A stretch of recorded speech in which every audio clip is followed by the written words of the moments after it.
Hey guys and welcome back to my channel. This is part 3 of What If Naruto was the Superhuman Maelstrom in Marvel. Before we begin, don't forget to like, share and subscribe, and also go and support the author, link in description. Alright, now keep your arm up, Naruto. Nodding to Shiho's command, Naruto kept his hand up, his palm opened, facing towards her as she held a handheld weapon that she had gotten from the Kryptonian ship with her hands, her right hand holding the handle and the trigger while the left one only held the handle to stabilize her hold. Ready? Naruto asked the girl. Yup. 3, 2, 1. Pulling the trigger using her right index finger, sending out a blue-colored plasmic energy with a small booming sound towards Naruto, who had prepared for such outcome. It hit him right on his outstretched arm, exploding on impact and would have burned down his clothes due to the heat of the explosion, and its force would have flayed his skin. If not for the fact that he wore the suit that was as resistant to damage as he was. It had been 2 weeks since the discovery of the alien ship. The cave had gone through some changes since then, got cleaned up and all, mostly with the help of all of the ones with superpowers, who helped whenever they can. Hiruzen told them that he would risk a leak, but he didn't expect that Naruto and his friends worked the stuff that Hiruzen would have given to the workers that he could have commissioned. Especially with Naruto, Satsuki and Sakura using their respective powers that acted as a more than acceptable substitute for a number of workforce. Though he told them that he would risk a leak, Hiruzen should have expected that the ones whose existences he intended to keep a secret would not sit idly by when they're able to help.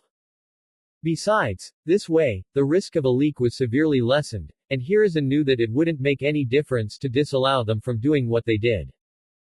Because they would do it nonetheless, regardless of his orders or not. Shiho had been rather taken by the technologies that the ship had contained, including the one that she, Naruto, Ino and the others called as a gun. An invention of the alien race that was designed for mid to far range combat. Weapons that shot projectiles at terminal velocity that no kunai throwing skills could mimic or compensate. That was good. This sidearm is really handy. Shiho said, using a term that only few knew. Thanks to the memory sharing that Ino had done to those who were in the know of the ship but did not experience what Naruto did with the robot, even Ino herself had to extract it from his memory. But why would your fabric be more durable than the others? I mean, sure, the other suits are durable as well, but I've tested firing this on some of them, and they tear and burn because of the energy, why not yours? Shiho asked Naruto out of slight bewildered curiosity. Naruto shrugged and said, perhaps my powers influenced this suit in some way. He said, half jesting half serious. Shiho mulled over what he said for a minute before tilting her head slightly and nodded. Maybe. I'll need to look into that. The sudden interest that Shiho had taken in mastering the weapon was not without reason, as she herself acknowledged that besides her strange superpower, she had no offensive or defensive powers that she could use to defend herself. A bit of compensation was in order, she had said to her fellow superhumans before, and they accepted the reason without too much of a hassle. In fact, they were somewhat amused by the way she explained it, which involved a lot of fast talks that almost failed her from getting her point across. Another thing that they had quite taken with was the concept of the costume, which, as of this moment, was only worn by Naruto but had at least garnered the others' attention to the point of wanting one to be made for them. Some even had personal preference that they wanted to integrate in their own costume. Outside of Shikamaru and Naruto, they wanted to ditch the integrated coat and stick with the skinsuit only, preferring the lesser restrictions that could be done if the coat were ditched. Packed with some knowledge about how to modify the clothes present on the ship, which was 30 in total, Shiho volunteered herself to work on the costumes, considering that she was the one who suggested the project to the Hokage in the first place. Using the tools available at her disposal within the ship, she had spent the whole 2 weeks creating on a costume for Satsuki, which she was now trying out inside the ship while Shiho, Naruto, Yugo, Shikamaru, Sakura, Ino along with Tenten and Kiba were outside, doing their respective activities. You know, you'd think she'd be done by now. Remarked Tenten as she looked at the ship that awed her into silent slack-jawed expression when she first laid her eyes upon it. Though the awe part was lessened a bit through daily exposition to it, it still didn't fail to catch her eye every time she came. It's not as if you'd set up some embarrassing costume, right, Shiho? There was a reason why Shiho wanted Satsuki to be the second to wear the costume based from the Kryptonian skinsuit. Apparently, once it's worn, the skinsuit mimicked the user's body so that it would appear as a second skin. The remarkable technology behind it was that it would shrink or enlarge itself when it's touched, made possible by the tiny microbes planted within the suit that would scan the potential user and transform accordingly. So essentially, the skinsuits were unisex in nature. The microbes could also change the color of the suits, except that unlike the size alteration technology, the color changing needed to be done manually, meaning, they had to touch the fabric, concentrate and then speak the Krypton language of red, purple, and so on. Since she wanted to experiment with the designs to fit the personalities and the demands of the individual on her teams, she decided to make Satsuki her guinea pig. Her reason to choose Satsuki was because she had given her a slightly altered skinsuit, one that she had personally modified.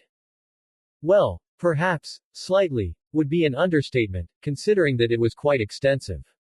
Not so much as to make it look different, but she certainly made it distinctive. Which was why she was a bit sheepish as she looked at Tenten. Though it was not the face of a person who had been caught red-handed, it was the face of someone who was a bit uncertain whether or not the thing that she did was wrong. Something on the lines of, I don't know, can what I did be considered wrong for many people? Type of expression. Noticing this, Kiba shook his head and said, did you do something that would embarrass her? You know that she hates you already, why do you always push her buttons? Now that's not true, she doesn't hate me. Shiho said to Kiba, I've been rather liberal in my teases, yes, but they're all within acceptable boundaries. She defended herself. Ino shook her head and decided to give her piece to the conversation. Well, she might not hate you, but she is more than a bit agitated with you. So if you did something that could embarrass again. She trailed off, leaving out the potential threat for Shiho's imagination.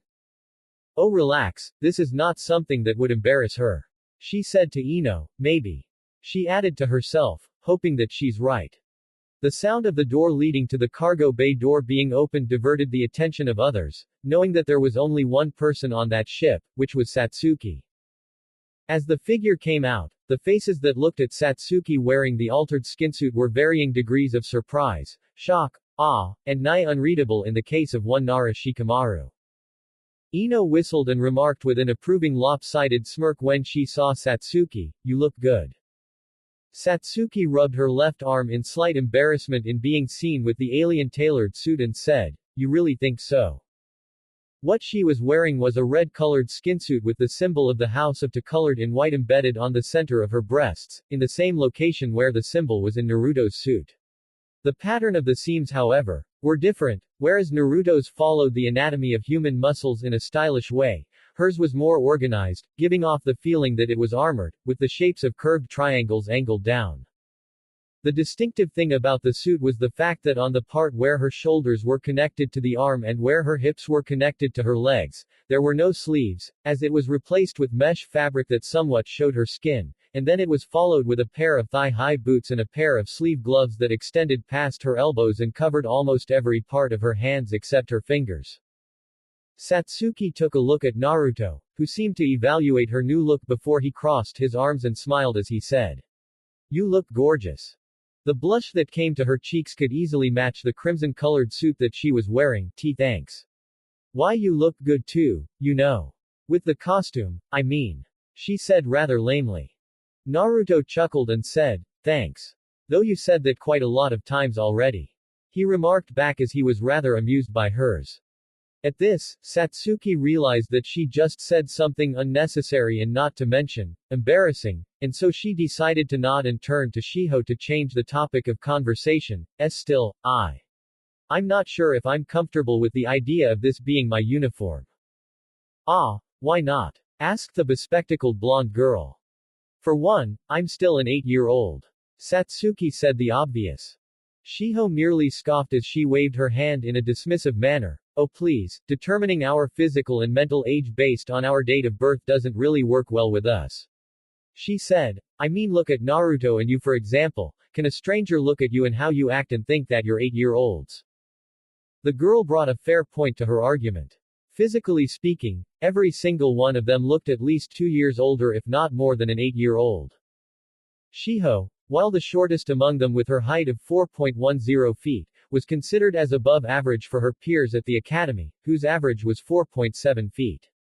Naruto, the tallest of all of them, was 5.10 feet tall, with Shikamaru at second with 5.9 feet tall and Satsuki as the third tallest among them and the tallest of the girls at 5.85 feet tall.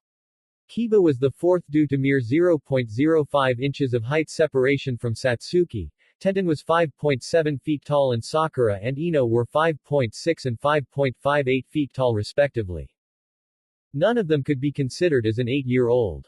At worst, they could be seen as a 12-year-old, especially Shiho, considering she's the shortest, but for Naruto, Shikamaru and Satsuki, they could be considered as 15-year-olds by total strangers.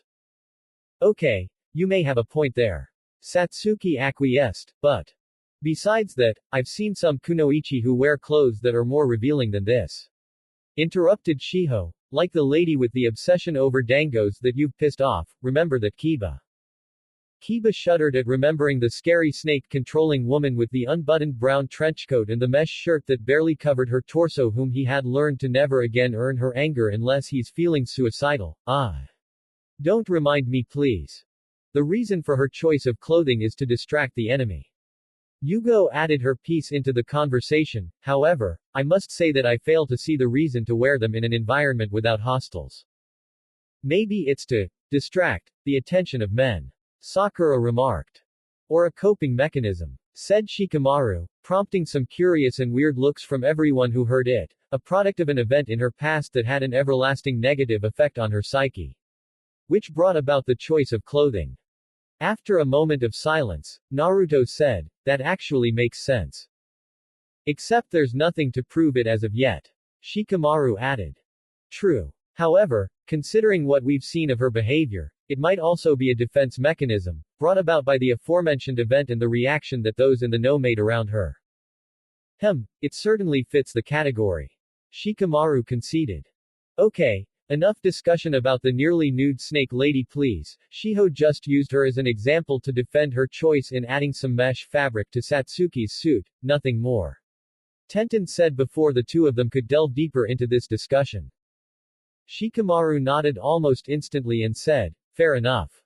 Moving on from that topic. Shiho said before she continued to speak, the point is that because of our condition, we can be considered as teenagers, so it wouldn't be too gross or weird to see you wearing that as much as it would be seeing that kind of dress worn by an average 8-year-old. Point. Satsuki conceded, still, why would you modify it this way? It can't be just because of the availability of the material, can it? She rhetorically asked as she shot her with an incredulous look. At this, Shiho once again had the decency to look sheepish. She ruffled her hair as she answered, I was inspired by the crazy dango lady. Hearing this, almost everyone in the vicinity looked at her with varying degrees of incredulity written all over their faces. What? Her clothes just stuck in my head, I can't let it go, so I decided to do the next best thing. To channel it into an available outlet to make it go away. Naruto assumed. Yes, exactly, said Shiho with gusto before she backtracked and said, well no. But, no yeah, you're right. She conceded. Satsuki sighed exasperatedly as she shook her head, I can't believe that I actually believed you when you said you didn't change it too much. Hey, that's not a lot of changes, just a different fabric in certain sections and different color. Shiho said, defending her modification to Satsuki's personal costume, it's essentially the same suit, except without the coat. Compared to what Shikamaru wants, this is nothing. Yeah, you did go a bit far in requesting those additions, Shikamaru. Kiba remarked. Are you suggesting that you do not want to modify it on my behalf, Shiho? Shikamaru asked the blonde girl, if so, then I will retract my request. No. That's not what I'm saying at all. Shiho said as she repeatedly waved her hands, I will gladly do it for you. For all of you. I'm just using your requested skinsuit as an example of how simplistic Satsuki's suit modifications actually is. I see. Shikamaru said with a nod of his head. Right. Well, Shiho said as she looked at her peers, well, the suit that would be finished next would be Tenten's, considering that, like Satsuki, she didn't request any extensive modification besides removing the coat. Except that I didn't actually listen to her, but don't worry, I'll follow your word and not modify it too much. Yes. Tenten squeaked as she pumped her fist, showing her enthusiasm on being the next in line.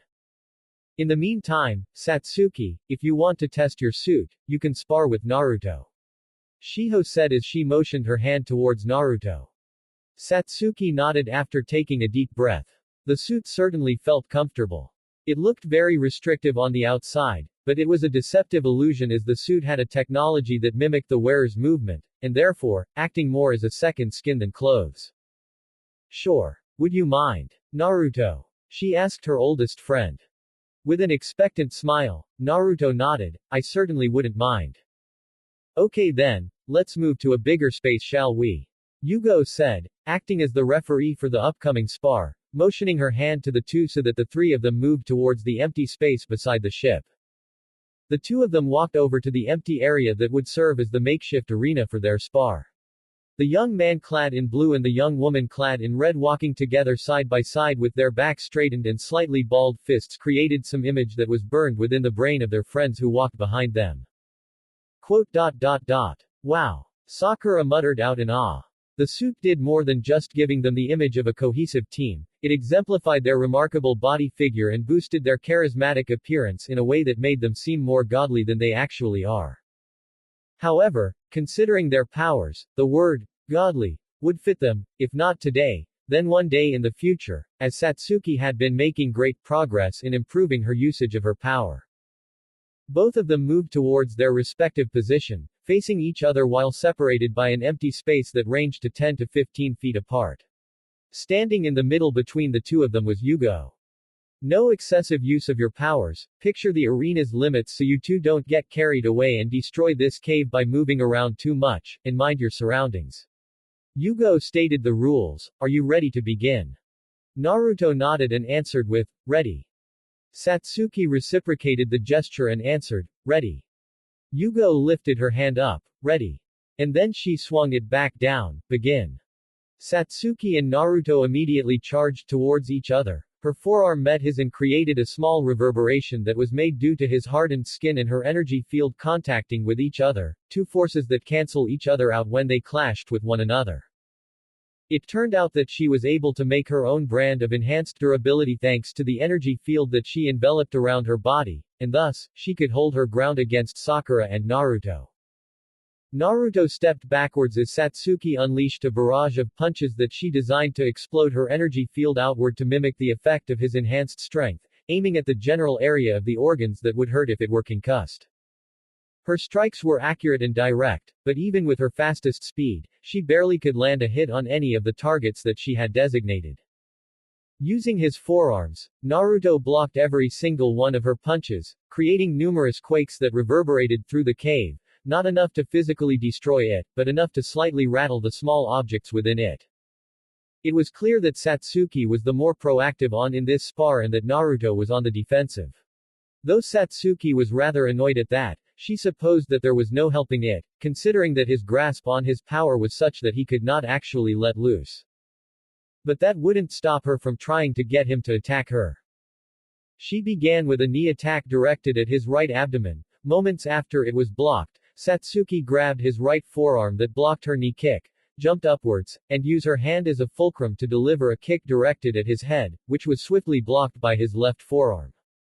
It was not even a second later that she focused almost all of her energy field to her left hand that was grabbing his right forearm and created an explosion that gave out enough force to push her away from Naruto. Landing on her two legs and balanced by one of her hands, she looked at Naruto. And saw that his forearm was smoking and burnt due to the heat of the explosion that affected him in some way. Both of them were smiling, Satsuki for landing a successful attack against him, and Naruto because of the same reason that made him rather proud of her. After all, hurting him, no matter how slightly, was a remarkable feat. Without further ado, Satsuki charged once again, and Naruto accepted it with an expectant grin that mirrored her own. On the sidelines, Sakura couldn't help but chuckle, wow. She managed to hurt him. Then that makes two of us capable of doing that. She then amplified her voice by using her hands as a makeshift bullhorn. Way to go, Satsuki. She began with a jab, directed at his abdomen. Following his blocking, she performed a cross, directed at his head. Finding that he blocked it as well, she performed a knee strike, and so the rhythmic dance between the two battlers continued, rotating and revolving not unlike two people dancing in sync, understanding each other's movements to the point where most can see that their eyes were focused only on the others. Though Naruto was holding back, he found that Satsuki's attacks were ferocious and true. Though there were more misses than successful hits, he acknowledged that she was growing more powerful at a rather fast rate, faster than the others even, but compared to Sakura, she was still a bit inferior. Her smile never left her face, he noticed. And so was his, as both of them found an enjoyment in having the dance, as it were. She gave him a kick, he responded with a dodge, she struck with her fists, he responded with his forearms. The maneuvers that they performed were not that hard to follow by those who were watching them, but they were impressive nonetheless. Satsuki, on her part, acknowledged that if this were a real battle, and Naruto were to get serious and go on the offensive, she would lose big time. However, she and him knew that because it was not, he would not go on the offensive, so she was essentially allowed to do whatever she can to hurt him.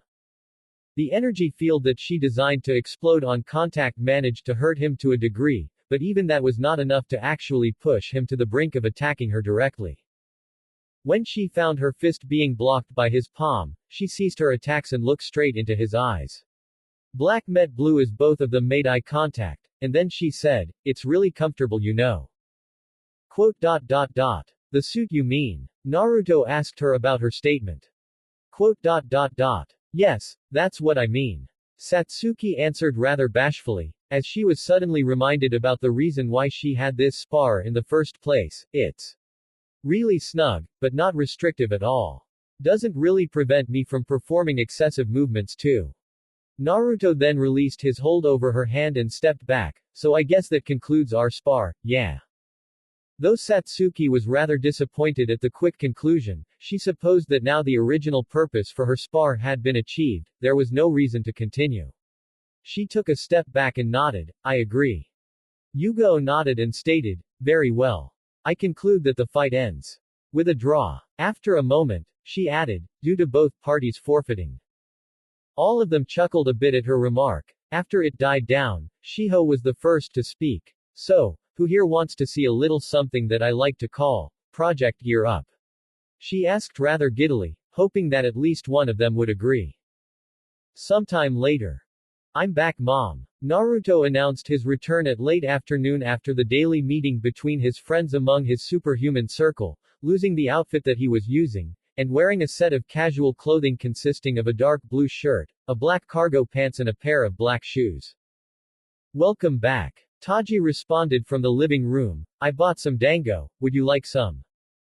Though the sweet dumpling was a catalyst that would easily remind him of one of the most unique person that he ever had the luxury of meeting in a wrong circumstance, he still liked it somewhat and so he answered her question positively, sure Mom. He answered as he walked towards the living room. There, he found her sitting in the couch wearing a simple blue sundress over a long-sleeved green t-shirt, rather relaxed, and eating a skewered sweet dumpling that was dango while she was reading a small novel. She looked at Naruto, and smiled as she said, welcome home Naruto. How was your day? Naruto took the liberty to take one of the dangos placed on the coffee table on the front of the couch before he answered her question, it was good. Satsuki's costume was up for testing today and Shiho did a pretty good job. Taji knew of the costume that the Shiho girl had been working on. She had also seen the one that her son had taken a liking to, the one that he had designated as his trademark outfit for his own personal use. She had been somewhat concerned over the idea of a team-specific suit, as it would mean that they were being treated as a special force team similar to Anbu, but when she discovered that it was not the order of the Hokage but the idea of one Shiho Shimamori, her concern was considerably lessened. I see. She said as she sipped her green tea, besides that, is there anything else of notice that happened? Nothing else, besides Shiho having another project. He said as he took a bite of the dango, but I've heard about the representatives of Kumogakure coming to Konoha to offer a peace offering to the Hyuga clan. That was a piece of news that caught the interest and the suspicion of many people in the village. Several years ago, the relationship between Konoha and Kumo became even more sour than before when the shinobi who was there to sign a peace treaty between the two villages attempted a kidnapping of Hiyashi Hyuga's daughter in an attempt to steal the information of their special eyes, the Byakugan.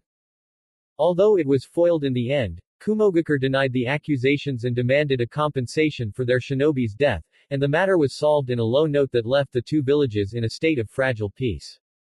Now, it seemed that an inevitable reenactment was on the horizon.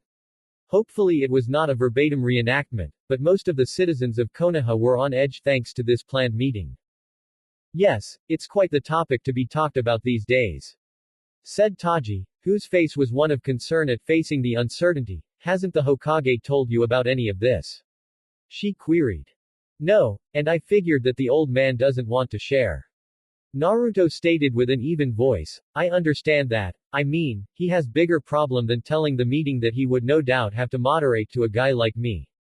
He said with a shrug. Taji murmured, still. This is big. I'm even more surprised with how the Hyuga agreed to this, with their member kidnapping Hiyashi's daughter and demanding his brother's life. I'm thinking that the Hokage had quite a say in the decision. Maybe. Naruto conceded to the notion. I understand the villagers' concern though. The last time they're here, they manipulated the peace treaty they had signed moments before they tried to kidnap the Hyuga leader's daughter so that they could get a compensation if their agent failed.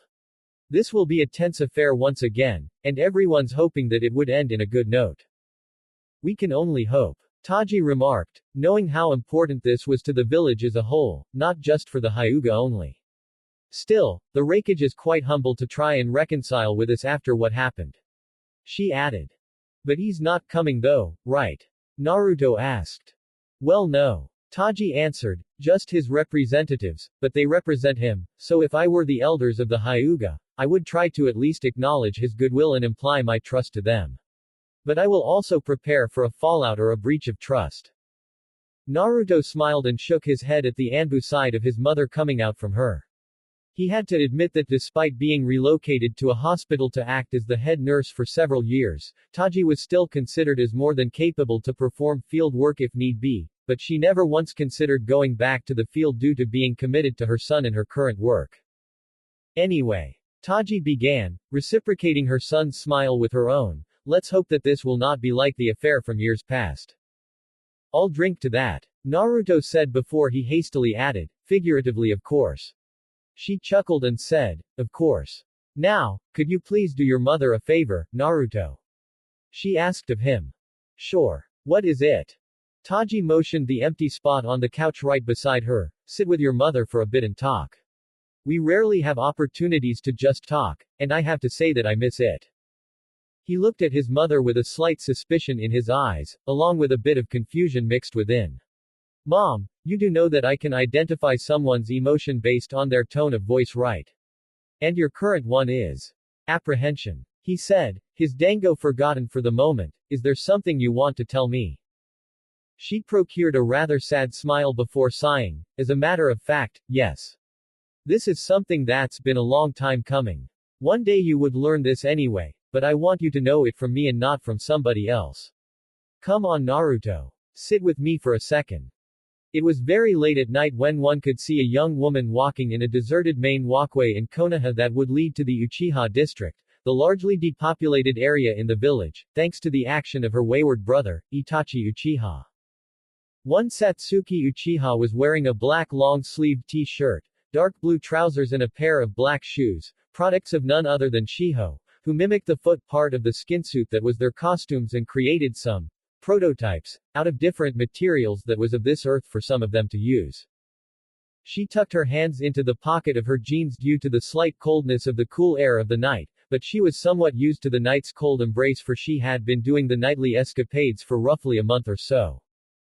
The air at night was soothing, and so every time she found herself having bouts of insomnia, she would always be drawn to the night life of Konoha, which was not that much, but at the very least there was a sense of serenity brought by the quietness of the village during the time of the night.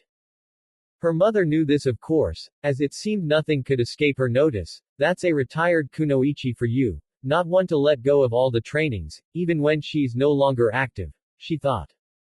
She knew that her mother was considered one of the best of her clan, the best who's allied with Konoha now, considering that the clan was all but a few people, and so she wasn't truly surprised or shocked when her mother suddenly confronted her during a rather uneventful breakfast. Makoto allowed it, but only because she was more than capable of fending off unwanted subjects. If not for that, then she might have been prohibited. Strength was everything, it seemed. While no one had tried to woo her during these nightly escapades of hers, if there were any hopeful men who were too pushy for their own good, then she would no doubt unleash her power upon them. Not to kill them, just give them some incentive to never try things like that again. Tonight, she opted to take a walk to the area near the house of the one person that she was interested in. Though she did not go directly to his house, she decided to stroll around the surrounding area. Her feet brought her to a park near Naruto's house. The area was surrounded by trees and was also rather separated from the civilized part of the city. However, the lighting were more than adequate. Whatever it was that she had expected when her mind ordered her feet to bring her here, it was certainly not to see Naruto sitting on a bench lighted by the street lamp adjacent to the bench, crossing his arms with unfocused eyes and an expression that would befit someone who was deep in their thoughts. Hesitance overcame her almost instantly. What troubled him so? Should she approach him? Was it the best option? At that moment, she was at a loss as to what she should do. Something must have happened, she thought as she had rarely seen Naruto look so troubled. It took her a second to take a deep breath and finally decide to do the right thing. She approached him, acted natural, and when she was close enough, she greeted him with a simple, "Hey Naruto." The blonde looked towards her, their eyes met, and Satsuki found that the blue lights of his eyes that always shined bright had been somewhat dimmed. It must have been something terrible, she assumed. "Hey, Satsuki." Naruto replied with a voice that only contained a slight vigor to it, "What brings you here at this hour?" He asked. "I could ask you the same thing." Satsuki replied back with a smile, "What are you doing here looking all contemplative? Did something happen?" She asked. Her concern increased as Naruto sighed and ruffled his hair. Can't sleep. He began, too much. He used his right hand to gesture to his head, thoughts sticking in my head because of what my mother told me this afternoon. What did she tell you? She asked as she took a seat beside him, which he welcomed. Naruto took a deep breath before he said, "I'm adopted." Oh, was what Satsuki could only say. Satsuki could feel the atmosphere becoming awkward thanks to this revelation. A part of her was surprised, shocked even, as she had been under the impression that Naruto's father was either dead or left his mother and that he inherited his physical traits solely from his father's side, but him being adopted had never passed her mind before. Still, a part of her was worried over his reason being all mopey. Could it be that he's angry at his mother or something? Wow, that must have been quite a shock, huh? She asked. It was. Naruto said with a nod of his head, "Sure, I might have toyed with the idea simply because I've never seen my father, but to know that it's actually true was shocking to say the least." He looked at Satsuki and said, "Still, even though we're not blood related, I still think that as far as mothers go, I can't ask for a better one than her." Satsuki smiled at that sincere pronouncement, so it was not anger, she thought with relief. "So what's bothering you, Naruto?" She asked of him, rather curious. Naruto sighed once more before he said, "Well, with this knowledge, I've been thinking about things in my memories. More particularly, the earliest memory that I have." Satsuki raised her eyebrows. "What do you mean?" "My earliest memory, the oldest memory that I can recall, was the first thing that I saw on the very day, the very minute I was born." Naruto answered, prompting Satsuki's eyes to go wide. "I remember looking at the face of a woman. She has crimson hair, dark purple eyes. Beautiful, if my memory is accurate to the real thing. She was tired, sweating, panting, as if she had been doing something that taxed her body, but she also looked radiant, happy, and very much filled with joy when she laid her eyes on me." He then looked at Satsuki with tearful eyes and said, "With what Mom told me, I'm beginning to think this woman in my memory is, or was, my birth mother." Satsuki had shaken off her surprise at knowing his capability to remember that far back and realized the implication of what he was saying. With all his powers, Satsuki had learned to not be too surprised if he exhibited or told her about new ones in addition to the ones that he already had, and so she believed him, but was a little bit surprised. The unsaid part of what he just said was that despite knowing what his birth mother looked like, he didn't know who she was. Trying to confirm this, she said, "Do you know who she is?" Quote. No. Naruto answered with a slight shame apparent in his tone, "I want to ask my mother about her, but I can't." He then took a deep breath before continuing, "On one hand, I want to know this woman, who gave birth to me and her husband, my birth father. Mom said they were special, two powerful ninjas in their own right. I'm, naturally, curious. On the other hand," Satsuki asked. Quote. I feel that I've no need to ask further. Naruto answered, "Whatever their reason was to leave me in my mom's care, I'm just glad that they chose the right person. And I'm hesitant because I consider Taji Okasan as the only mother that I will ever have. I don't need to know my birth mother. Taji Okasan is the only parent that has been accompanying me these years and nothing's going to change that." Seeing Naruto so adamant made her wonder if it were a cover or a genuine sentiment. Naruto. "Are you sure you don't want to know this woman who gave birth to you?" she asked. Quote. I'm not sure, Satsuki. Naruto admitted, "I mean come on, I have Taji Okasan, why would I want to know this red-headed woman or her husband? I have her and that's enough." "But you're curious aren't you?" Satsuki asked, "Don't you want to know what they're like? Why they are not here now?" Naruto sighed before he admitted in a whisper, "Maybe." He said before he shrugged, "But maybe I'll ask her at a later time. I'm content in just knowing that I'm adopted, for now at least. I'm still trying to accept it." Satsuki nodded as she patted his back to console him. "How is she?" "Taji-san I mean. Sleeping peacefully now." Naruto answered, "She was slightly worried over what my reaction would be after she told me, but I told her repeatedly that she had nothing to worry about. She's my mother, nothing can change that, not even this." Both of them smiled as a moment of comfortable silence fell on them. The moment met its end when Naruto turned to her and asked, "So what are you doing here at this time of night?" "Can't sleep either." Satsuki answered as she slowly made her way closer to him. "Don't worry, Mom knows and she allows me to do it. And if there's any hopeful suitors that forcefully woo me, I can handle myself well." "Why can't you sleep?" Quote. It's one of those nights. Satsuki answered, "There are times when I just can't close my eyes and drift away. Even before what Itachi did, this happened to me sometimes. This past month, it keeps increasing. It affected me I guess, more so than I thought," she admitted. Noticing how she no longer used the effective suffix that she had been using to call her brother as before the massacre, Naruto then offered his help. "Is there anything that could help you to sleep whenever this happens?" Naruto asked. Satsuki was silent for more than a minute, her face progressively become more red as seconds passed away, with her mind coming up with a method that had worked before to make her insomnia go away, but from a very long time ago. Naruto smiled teasingly when he noticed the reaction. "Is it something embarrassing?" "No, it's just something that I haven't used for a long time," Satsuki answered. "It's when I was little 3 to 4 years ago. Whenever I got up in the middle of the night and I can't sleep I would go over to my mother and ask her if I could sleep with her. She always agreed and I would always be fast asleep in seconds in her embrace." Naruto immediately understood why she was embarrassed, and you can't exactly do that again now that you're that age. Physically and mentally speaking I mean. Satsuki sighed and nodded, "Yeah, 'cause that would be embarrassing."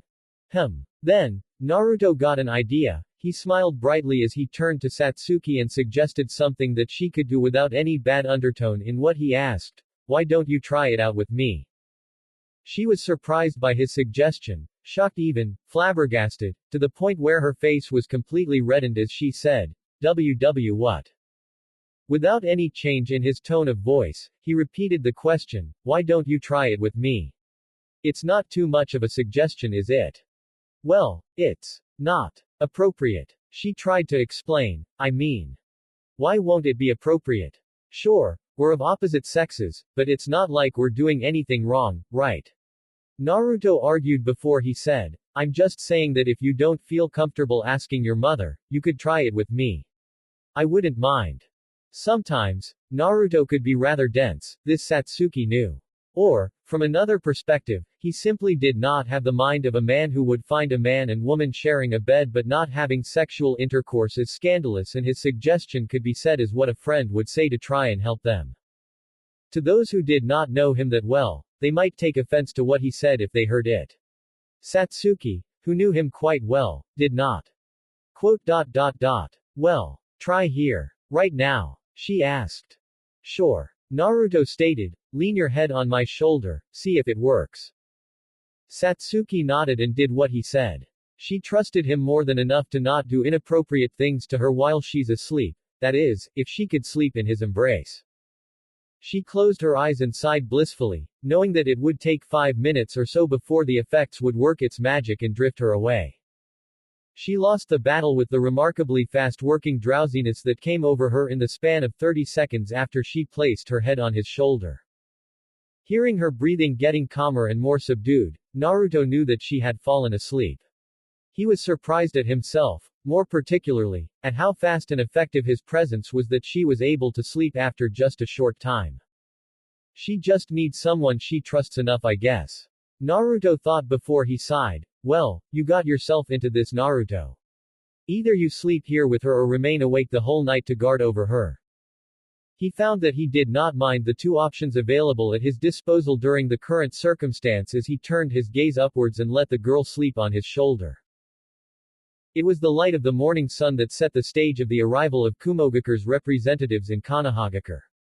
They arrived in group of 8, with the physically biggest, dark-skinned one with the scar over his right eye and white hair styled into a mohawk ponytail as the leader in front of them as they marched towards the gate of Konoha with their respective attires that signified them as Junins of Kumogakure. Arriving at the big red gate, the group was welcomed by the Hokage along with a set of Junins and Chunins that flanked him. The old monkey's face was unreadable as he looked at the leader of the Kumogakure's group with a level, neutral gaze. The man dipped his head as he said to Hiruzen, Greetings, Hokage of Konoha. My name is Mori. The Raikage sent me here to give our peace offering and discuss the new peace treaty that concerns the settlement of affair with the Hyuga few years ago. He introduced himself. Hiruzen nodded once and said, We have been expecting you. The Hyuga representatives has allowed you to enter the village, but not to their estates. You must understand that after Kumo's last visit they are not willing to risk such incident to happen again. Mori wanted to say that what the idiotic Shinobigashira did to the head clan's daughter was not sanctioned by the Raikage but by some of the members of the councils which he also worked with because of the promise of a promotion. He wanted to say that the councilman who ordered the shinobi to kidnap the little Hyuga girl had paid for their crime, but he knew that this was not the place to speak of such things. After all, they did demand the clan head's corpse simply because they did not want to admit they made a mistake. In fact, if he were lucky enough, this meeting would go on smoothly and he would be able to settle a more peaceful relationship between the two villages. So he instead said, Very well. Where shall we have this meeting then? In the Flaming Leaf. It is a hotel, one that has a conference room that is appropriate for the meeting to take place in place of the Hyuga estate and the council room, since they are not appropriate to be used for different reasons. Answered the Hokage, We shall take you there. Follow us please. Mori nodded and wordlessly ordered his subordinates to follow. From the far back, there was one Kumogakure Junin that wore a set of clothing that showed no skin whatsoever, including a rather extensive headwear that consisted of a mask and bandages that covered almost every part of his face except for his eyes. From what could be ascertained about his features from the window of the headwear that showed his eyes and some part of his skin, one could see that his eyes were dark gray and his skin was slightly pale. If one were to glance at him for a second, they would find him rather strange before moving on to whatever they were doing, but if they were to spend at least a minute or two, they would find nearly transparent veins beneath his skin that seemed to glow under certain angles. They did not notice how his mouth smiled rather wickedly as he followed Mori and the others into Konoha and to the unaware little villagers, shinobi or not, that inhabited it. Opening her eyes at the light that hit her eyes, Satsuki woke up in a slow manner, her consciousness took a while to recharge before she could be fully aware of the circumstances of her surroundings. She felt rather refreshed for some reason, despite the fact that the pillow that she had placed her head to sleep with was not that soft. In fact, it was rather hard against her head, but somehow, she felt fine with it. However, when she realized that she was not in her bedroom, or in a bedroom to be exact, she was confused as to where she was and what it was that she had been leaning onto. Moving her head to face the object that she had been sleeping with, she found the face of one Kanzaki Naruto. With eyes opened and a smile filled with mirth, his blue eyes contacted her black ones and Satsuki found herself blushing. "Morning," he said, and with a slight shriek she pushed herself off of him and fell into the ground as she slid off the bench that they had been using. Naruto chuckled as he stood and extended his hand towards the girl. "In case you didn't notice, you fell asleep on my shoulder last night." Did I?" she asked as she took his hand to stand up. "Wow, did you have any sleep last night as well?" No. Naruto answered with a shake of his head. "I didn't feel drowsy enough, I suppose. But, hey, it's not as if I really need it, right?" After that rhetorical question, Naruto then said to her, "Hey, next time you have a difficulty sleeping, don't hesitate to ask me for help, okay?" Seeing him simply walking away after what they just did, Satsuki, out of impulse, and perhaps due to her current state of awareness brought by the admittedly good night's rest, decided to take a metaphorical leap as she then said, "Wait. Naruto, wait a second." He then turned to her, and she continued, "Do you want to go out sometime?" The question came like a lightning strike on a clear, cloudless day. On the back of her head, Satsuki wondered where did that question come from as it seemed to come out of the blue. However, seeing that it's already out there, she decided to ride with the waves, so to speak. "Go out. Just the two of us?" Naruto asked, seeking a confirmation, as he was as confused as she was. "Why yeah, just the two of us." Satsuki confirmed before she added, "More than just two friends hanging out, it's a quote. Like a date?" Naruto asked again. Quote. Yeah, she confirmed with a slightly lower voice. He huffed, somewhat caught off guard by this after what they did together. "What brought this on?" he asked. "I don't know." She answered with complete honesty, as she was carried on by the sudden impulse that seemed to come out of nowhere. "It's just came to my mind so." What do you say?" Naruto ruffled his hair, somewhat confused by the sudden request. But then he thought that there was no harm in accepting and so he said, "Sure, why not?" He rhetorically asked, "How about tomorrow, after afternoon training, we go out to have an early dinner or something and then go wherever?"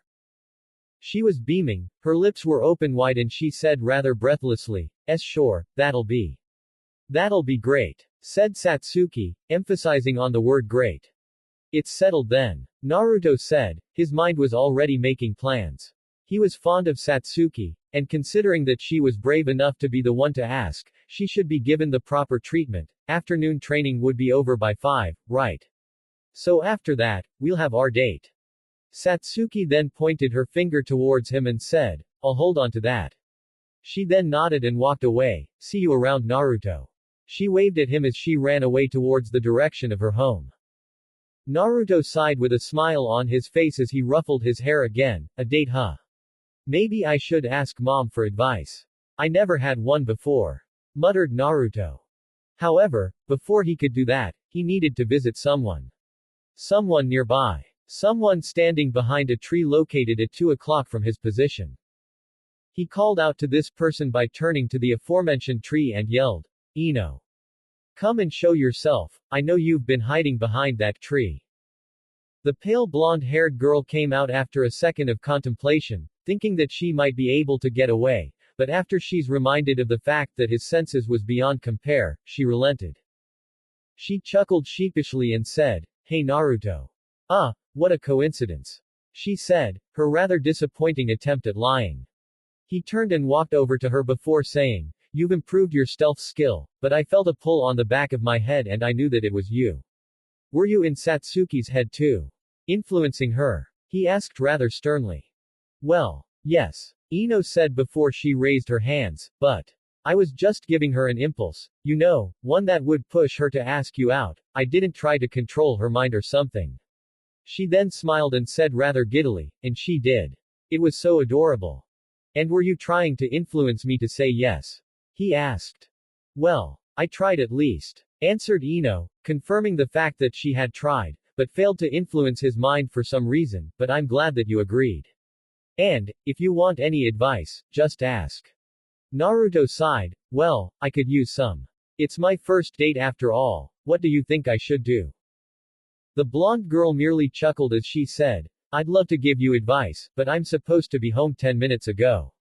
She then picked up the grocery bags that she had placed on where she showed up. Still, I'll help you out Naruto, we don't have any scheduled training now, don't we? With the Kumogakure dignitaries coming and all, so how about I meet you in your house? Or, if you're not comfortable, come to mine. Sure. Come to my house, just. Don't get anybody else to come, okay? No promise on that. Ino said with a rather mischievous smile. She then patted his shoulder before going her separate way. I'll see you later then, okay Naruto? Yeah. Just don't get anybody else. He yelled to her. No promises. Ino said back as she quickened her pace. Naruto shook his head, somewhat wondering what he had gotten herself into. A date with his best friend, seeking an advice from one of her best friends. All of this seemed much harder to face than when he first discovered his powers and tried to make sense of it all on his own, and it ended quite badly before he sought his mother for help and assurance. Well, if I could get past that, I'm sure I can get past this. Naruto thought before he walked towards his house, his home. Makoto found something that made her so happy when Satsuki burst into the house after spending a night out. She was smiling, but more than just her expression, her body language practically broadcasted her elation over something that must have happened that made her this way. However, being her mother, she had to know where she had gone, so she cleared her throat to earn her attention. Where have you been, Satsuki? She asked. She at least had the decency to look sheepish. I spent the night out, Mom. Sorry. She said, genuinely apologizing for what she did. Makoto shook her head at her daughter's behavior, and then she continued, what did you do for a whole night? I hope you didn't do anything unsavory. She said with a stern tone. Oh no, of course not Mom, come on. Satsuki vehemently denied, I was with Naruto. Seeing her mother raising her eyebrows with a look that clearly said, and you expect me to believe you didn't do anything unsavory with him? Satsuki then shook her head, not in that way Mom. I was strolling at night near Naruto's house, I saw him on a bench, spent some time with him, then I fell asleep. Nothing like what you're assuming happened, honest. There was a moment of silence that seemed quite tense, then, it was broken when Makoto said, how did you fell asleep? I was leaning on his shoulder. Satsuki answered, feeling a blush creeping on her cheeks, I got so comfortable and I just drifted. Though Makoto had known that there was an attraction, she did not know that her daughter holds some kind of connection with Naruto, to the point of being able to calm her down during her nightly stroll where she's struck by bouts of insomnia by just being there. It was more than a simple crush, this she realized now. It was said that their staggering physical growth allowed the accelerated growth of their hormones as well, and as such, her daughter developed a rather deep crush for Naruto, instead of a simple, precocious crush like she had thought before, one that would go away in time. Though Naruto was a good child, a kind young man, and an exceptionally exemplary man in his own right, Makoto was slightly worried. After all, chronologically speaking, they're still 8 years old, despite the physical appearance that would be a good argument for her claim that they were still a child in terms of counting their age from their date of birth to the present moment. But then again, their physical growth and their powers also nullified some ground rules that one should enforce on a regular 8-year-old, as evidenced by how Makoto allowed her daughter to go out at night despite the potential danger simply because she's more than capable of fending off anyone who'd try to do something bad to her. So she sighed and shook her head and said, well, next time you want to do this, inform me first, okay? She realized that she might have to treat her like a teenage daughter despite her chronological age. Though her mental growth grew in accordance to her physical one, Makoto was more than simply concerned of her, especially since, in her mind, she was still her 8-year-old daughter who had lost her father, her brother and her whole extended family for that matter, all in one night. Yes, Mom. Satsuki said with a nod. Again, I'm really sorry. She apologized once more. It's all right, said Makoto. Besides, I believe in you and him. Enough to trust you two to not do something like having sexual intercourse or something of the sort. Mom, what the hell? Satsuki screamed out with a blush, rather scandalized by what her mother just said. Look, I've accepted the fact that both of you had been growing so fast that now you can be said as a teenager, alright. It's just that you need to know that despite your physical maturity, there are some boundaries that you must not cross as of yet. Quote. I see where this is going, and I think we should postpone this for an indefinite amount of time, okay Mom? Satsuki asked awkwardly before she tried to escape to her room. Makoto grabbing her collar from its back prevented Satsuki from escaping. Oh no young lady, I think we should talk. As in right now. Mom, come on. I only just woke up, can't you give me a break? She asked, trying to break free of her mother's firm grasp on her shirt. Besides, it's not like I'm clueless, I know what we're going to talk about anyway. Really? And how did you know the topic of this talk? She sighed after a moment which her daughter was silent, refusing to say a single word, and then Makoto said, please don't tell me that it was from a smutty novel written for men. It's not. Satsuki vehemently denied, though her stutter might indicate that she was lying, it was the opposite from that. Then is it a smutty novel written for women? Makoto shot back. We are going to have a talk right now. Okay. Satsuki responded meekly as she's dragged by her mother to the living room for hours of awkward talk. When the door to his house was knocked that afternoon, Naruto knew who he should expect, especially when the knocker said, Naruto tilde. Open up, it's me, Ino. He went over to the door and opened it, and when he did so, he frowned, for there were more than one person on the outer side of that door who saw him wearing his black sweatpants and blue t-shirt. Naruto sighed as he rubbed the bridge of his nose. Ino, didn't I tell you to not tell anyone else? And didn't I tell you that no promises on that request? Ino replied rather cheekily, besides, two heads work better than one, don't you think? Sakura and I are Satsuki's friends, we want this date between you two to go without a hitch. The red t-shirt and black shorts wearing pink-haired girl smiled as she said, it's not that we don't trust you Naruto. I'm sure that she was delighted when you agreed, but we just want to make sure that it wouldn't be a lame date. He sighed once again before he decided to relent and invite them to come inside his house. Alright, come in, make yourself at home and such. Okay, excuse us. Ino said as she entered and removed her footwear. Sakura followed her actions mere seconds afterwards. He then brought them to the living room, where he moved his hand to point towards the couch. Go and take a seat. Would you like some tea or something? Just water thank you. Said Ino. What about you Sakura? Same as hers. The pink-haired girl said with a nod. Say, is your mom at work Naruto? She asked. She is. Got a long shift today so I'm pretty much going to be alone for the whole day. Naruto answered as he went to the nearby kitchen, unseparated by a wall, with a pair of glass to serve the water for Ino and Sakura. Oh. So it's just us three in this house now huh? Ino asked before a smile creeped up to her face. Now is that the reason why you invited us here, Naruto? Of course not. I didn't even know that you're going to bring Sakura along after I told you not to bring anyone else, and besides, it's not like I'm going to take advantage of you, I know about you and Sakura anyway. There was a moment of silence before Sakura asked with a rather strained voice and wide eyes, a look that was shared by the girl sitting beside her, why you do? Yeah. Naruto nodded as he brought the two glass filled with water. I found out by accident. It was 6 days ago I think. Remember what you two did in the small storage room of the ship? Both of the girls' faces were covered with luminescent blush. Sakura's expression was one of mortification and embarrassment and Ino was embarrassment combined with slight anger. Were you spying on us? She said in a tight voice, as if straining to maintain her voice at an acceptable volume. No, you two were just too loud and reckless during your makeout session. Naruto replied rather bluntly, maybe not to the point where people without my augmented hearing could hear you too, but it's pretty close. You're lucky I was the one who heard you. remember that you two were cut off when I marched rather loudly to the ship. Oh, so that was some sort of a warning sign for us? Sakura asked, remembering the event rather clearly now that it was the topic of the conversation. We just thought that was normal. Naruto snickered and said, and you're lucky Shikamaru wasn't in the vicinity too. Ino's eyes widened. Yeah, that would have been embarrassing, she said in realization. The blonde girl then turned to Naruto again and asked, does anyone else know? I think it's just me and Yugo-san.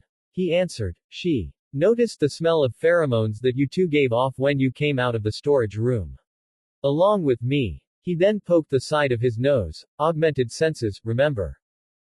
What about Shikamaru? Asked Sakura, pressing the issue of the young Nara who had the frightening ability to analyze something and get to the point of the problem without having to go through the whole steps usually required to get there. Naruto chuckled as he took a seat. The guy could take 2 and 2 together and make 5. If he doesn't suspect anything between you two, that would be the surprise. Ino gritted her teeth before she bit her thumbnail in slight frustration. Promise us you won't tell anyone else. Naruto procured a rather mischievous grin and said to Ino, no promises.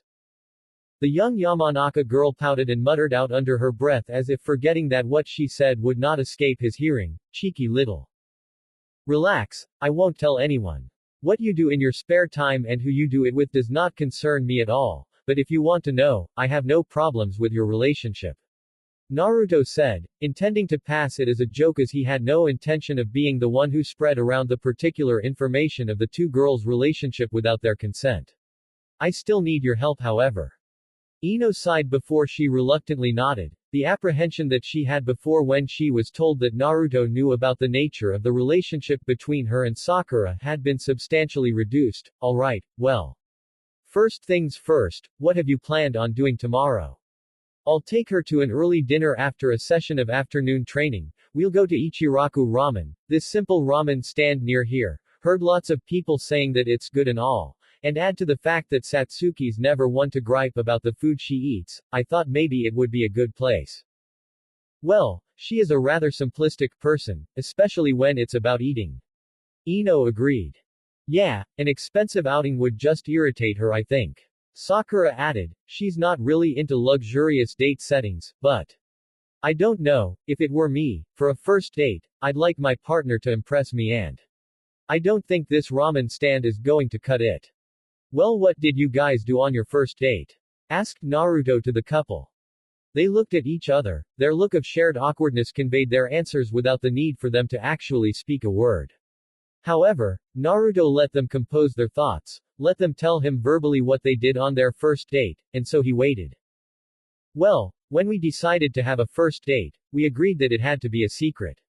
Ino said after a minute of awkward silence, so we decided to spend time in my house, which happened to be vacant for the whole day at that time. It was planned, you see.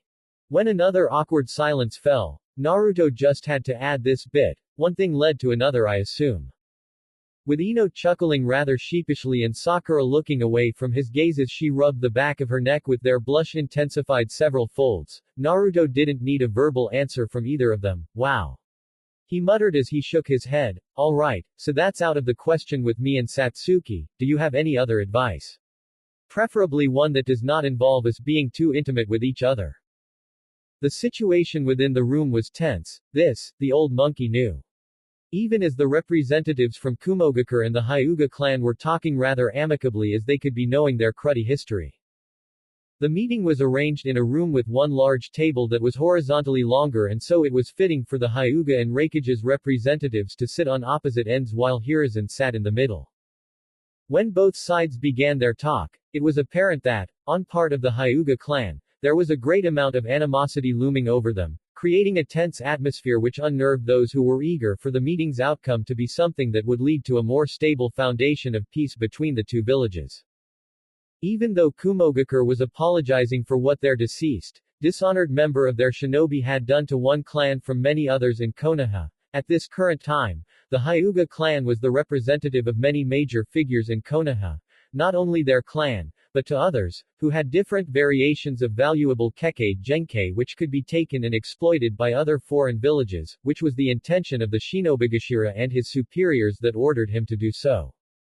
Hokage, being the moderator, tried to tone down the animosity to a degree where the environment would not be so excruciatingly tense. He succeeded on most parts, but he did not expect that he could contribute a significant aid to make the situation better in the first place, so he was thankful that he could at least be slightly helpful. Hiruzen had allowed Mori to begin the meeting between the two of them, and he did so by a statement on behalf of Kumogakure's leader. On behalf of Raikage-sama, I am here to extend an offer of peace to the Hyuga, who had been wronged by his subordinates in the past through the act of a Shinobigashira that stepped out of his jurisdiction and committed a crime that he did not condone nor sanctioned. Following that, he concisely explained further, and he said that the action of the shinobi leader of Kumogakure at that time was not sanctioned by the Raikage and that he was acting under his own orders, which made him a traitor. Though most of the Hyuga elders who were present were more than simply skeptical, the Hokage and Hiyashi Hyuga gave the man the benefit of the doubt. After all, if the Raikage were willing to admit that his subordinate made an idiotic mistake out of his arrogance that soured their relationship because of an oversight, then it was a commendable first step that Hiruzen and Hiyashi acknowledged as an extension of his goodwill. A small step, but a good one nonetheless. From then on, the discussion was taken by the Hyuga elders, who, in exchange for peace and trust, demanded the life of one of their important shinobi or an important secret of Kumogakure in recompense for the secret of the Hyuga clan's eyes that they tried to take in the member who died in their attempt to do so. However, Mori pointed out that since the elders had taken the pragmatic route of sending the head clan's brother who came from the branch family to prevent the Byakugan falling into Kumo's hands when the one whose head was demanded remained alive and well, they had no solid ground to make the same demand out of them. The spat that could have followed Mori's logical deduction was stopped by Hiruzen. He is right, esteemed elders. They did not have the secret of the Byakugan because of the caged bird seal triggered upon Hazashi's death. Therefore, we do not have the right to demand their secrets. Still, for the peace treaty to be signed, both sides needed to be sated. The Kumogakure dignitary will accept any demand from the Hyuga clan as long as they were reasonable, while the Hyuga clan wanted to exploit this offering as best as they could. However, Hiruzen had noticed that Hiyashi was not as passionate as the elders about the demands that they could make. His eyes were not filled with great desire to take from Kumogakure, unlike the elders who stood at his sides. Hiyashi knew the cost of the decision made by his brother and what it could prevent. Not to mention, his brother was willing to be sacrificed, and so over the years, Hiyashi had learned to come to terms with it and did not desire revenge. The elders, however, were not so magnanimous, mainly because they saw the act as something that wounded their pride of the clan and not because the loss of Hiyashi's brother, whom they had already deemed as inconsequential to the clan as a whole compared to his older brother. So Sarutobi had asked him, "What are your demands, Hiyashi?" He had been silent after the question was asked, as if pondering an acceptable answer as he clasped his hands with his elbows propped on the table. Before long, he said, "I want one of your prized, talented and powerful young shinobi or kunoichi under the age of 12 to be put under the custody of our clan." That demand had put the room under a spell of frenzy, courtesy of the Hyuga elders. Hiruzen himself was surprised by his demands, and so he had decided to try and figure out how this demand came into being. Silence. I require order in the room if you please. He had yelled before he turned to Hiyashi. Now, what is the reason for your demand? My brother gave his life so that the treaty will not be broken and for the war to stop, if for a moment. I lost a prized family member that day, one that could match me in strength despite the brand on his forehead that differentiated us. And I wish for the family of this young ninja to know what it's like to lose someone close to them. Mori had asked him in a calm but stern voice, "Do you intend to kill this young child, Hyuga-san?" "No. I wanted their family to think that way," was Hiyashi's answer. "Then I will shame and humiliate them when they discover that we are not lowly men who would steal others' children to be treated as an object, an item to be exploited and used before discarding them as such, because of their inborn talent and not as a person that they are." Revenge could come in many forms, and Hiruzen approved of this type of revenge and had smiled inwardly when Hiyashi said so. He imagined Mori had been smiling inwardly too as the man nodded after a moment of quiet contemplation. Though strange, your demand is rather reasonable, Hiyashi-san. Very well, I shall inform Raikage-sama and we will arrange for a shinobi or kunoichi to be taken in the custodianship. Afterwards, there were some short pleasantries exchanged by the two sides, mostly instigated by Mori and Hiyashi as the former came to respect the latter due to the choice of his demand. The tension present within the room was largely caused by the elders, who seemed rather unsatisfied by the demand that Hiyashi put out, and they had whispered some words in his ears to demand more out of Kumogakure, preferably something that could benefit the clan greatly. However, Hiyashi merely said that he wanted none of it. After all, he had already planned this from the beginning. As the clan head, I have the final say in what our clan will receive. And I have made my decision, dear elders. I shall remain strong with it. Hiruzen had had many speculations about the other reasons that Hiyashi had to make such a demand. Perhaps he had done his research on the shinobi on the Raikage's list that were more than merely important enough to be taken to the clan's custody. Hiruzen suspected as much, but he remained silent and opted to ask him after the meeting was over. Then suddenly, Hiyashi procured a faint smile as he said, "By the way, I was made aware that the current Raikage has a brother. He fought alongside him during the Third War. Is that correct?" Mori had been rather disconcerted and hesitantly he answered, "Yes, he has." Then, reminded of the topic of the conversation that they had been having, he asked, "Is he the one you wanted to be put into your custody?" Hiyashi had shaken his head when he answered, "No, of course not. He would be rather old, would he not? I asked for a young one after all.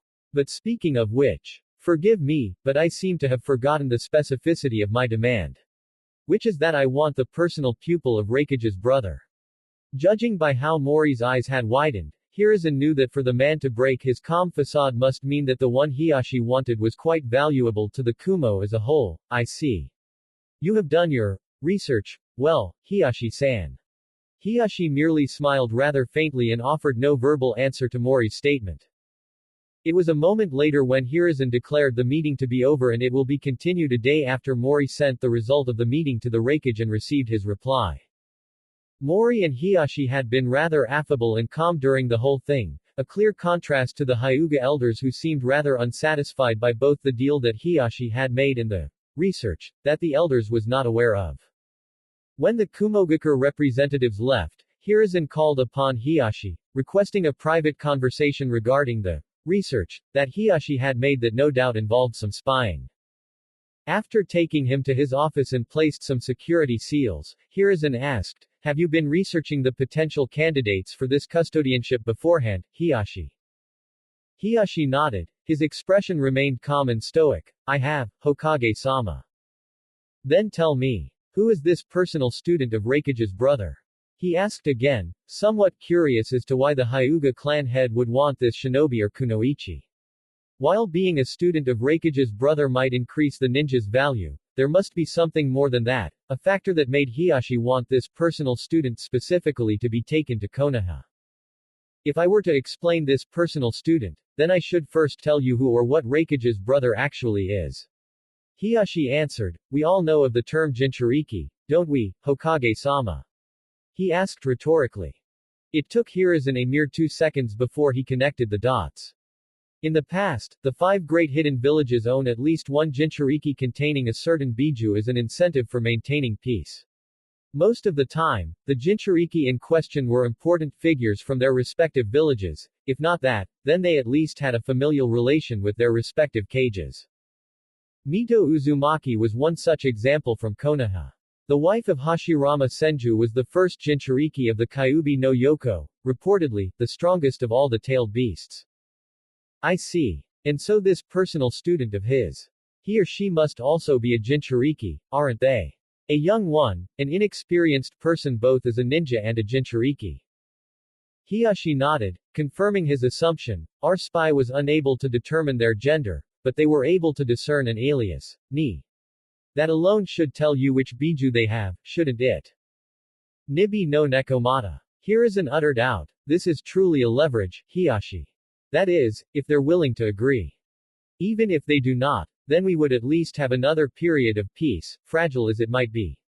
Our relationship with each other would remain like it was before this attempt for at least a couple more years as long as we do not remain in contact with each other if this were to fail. Hiyashi said. Still, I do know that for us to have a genuine peace we require more than just a simple agreement on a paper. We need to trust each other and we can start that with this step. Hiruzen showed his genuine smile, approving of his statement. His expression quickly turned grim however, and then he said to him, most people in your clan would not agree with your decision, Hiyashi, you know this. The elders had already expressed their dissatisfaction. Then let them express it to me. Hiyashi answered, I have made my choice, one that was not made by hatred. My brother was willing to sacrifice himself to honor the agreement that Konoha and Kumo made and keeping the secret of our eyes remain that way, a secret. It would be dishonorable of me to not follow his example. Though Hiyashi and Hazashi were separated into the lesser one and the superior one, due to the hierarchy system of the clan that was enforced to the two of them, the two brothers loved each other very much. Something that the elders of the clan would never be able to understand, but something that Hiruzen could. As such, his statement was not met by condescension, as it would have been if he were to say that to one of the elders of the clan, let us hope that the Raikage would agree then Hiyashi. Hiyashi nodded, his expression hopeful but doubt lingered still in his heart. However, how come I am not told of this? Hiruzen asked, and where did you get the shinobi willing to risk his or her life spying Kumogakure? Hiyashi looked at Hiruzen and said, firstly, I did not tell you so that you have a plausible deniability. As for the second part, the spy was not someone from the Hyuga clan, but he was a third party with a mutual goal. You do understand that there will be a repercussion for doing this behind my back. Hiruzen asked a rhetorical question with a rather stern tone of voice, to convey the seriousness of his statement. But of course. Hiyashi answered evenly with a nod, and I will accept it, whatever it will be, I will accept it. I give you my word. Finishing the letter designated to the Raikage for the result of the meeting, Mori sighed as he gave it to the courier that came with him, which was a dark-skinned man with short-cropped white hair and gray eyes. Take this to Kumogakure as fast as possible. A-Sama would want to know their demands and they would want to hear his response as soon as possible, preferably tomorrow. So make haste. The courier nodded before he left with a shunshin. Knowing that he had ordered the fastest shunshin user in Kumogakure to send a message instead of using a bird brought Mori to the realization that the Raikage was quite adamant in gaining Konoha's trust after the Hyuga fiasco. Though they had signed the ceasefire agreement, what their old shinobi leader did afterwards had smeared their name among the elemental nations. Despite the fact that no pragmatic shinobi would miss such an opportunity, the ones able to see the bigger picture, unlike the idiotic shinobi who tried to kidnap Hiyashi Hyuga's daughter, would not take such opportunity. There were bigger things to worry about than a village's superiority among the others, something that the councilman who ordered the Shinobigashira could not see and resulted in their expulsion and execution. Right now, the Raikage was worried over something in particular. Whatever it was, it had him spooked, but the information was privy only to those who were needed to know, a list of people which did not include Mori in it. However, despite being not in the know, Mori was one of the few people in Kumo that actually wished for this to go well, with Konoha and Kumo actually having a good relationship instead of the one that they had now thanks to the action of their shinobi who was more fueled by his desire for a position of power instead of a desire for achieving a powerful secret. Haruma, the head ninja that was ordered to kidnap Hiyashi's daughter behind Raikage's back, was considered as a martyr by some shinobi in Kumogakure. They were not given the details of who actually ordered him, and believed that he died when he was acting for the good of the whole village instead of acting for the whims of the few conspirators, who was executed in private. The previous Raikage that preceded A was not proud of the fact that such conspiracy eluded him, and as such, rather than admitting a mistake, he decided to act as if it was his orders all along while discreetly murdered those who ordered the kidnapping and replacing them with others. Though that part was not divulged to the Hokage and the Hyuga who was present, scapegoating Haruma was something that he could live by. After all, he was a type of shinobi who sought personal glory, and as such, deserved to die for his blunder at being apprehended and killed. Being a ninja that had participated and survived the entirety of the Third War from the beginning to the end, Mori had become rather jaded with wars in general, but he would take massive offense to one that was made by a fleeting, nearly meaningless reason.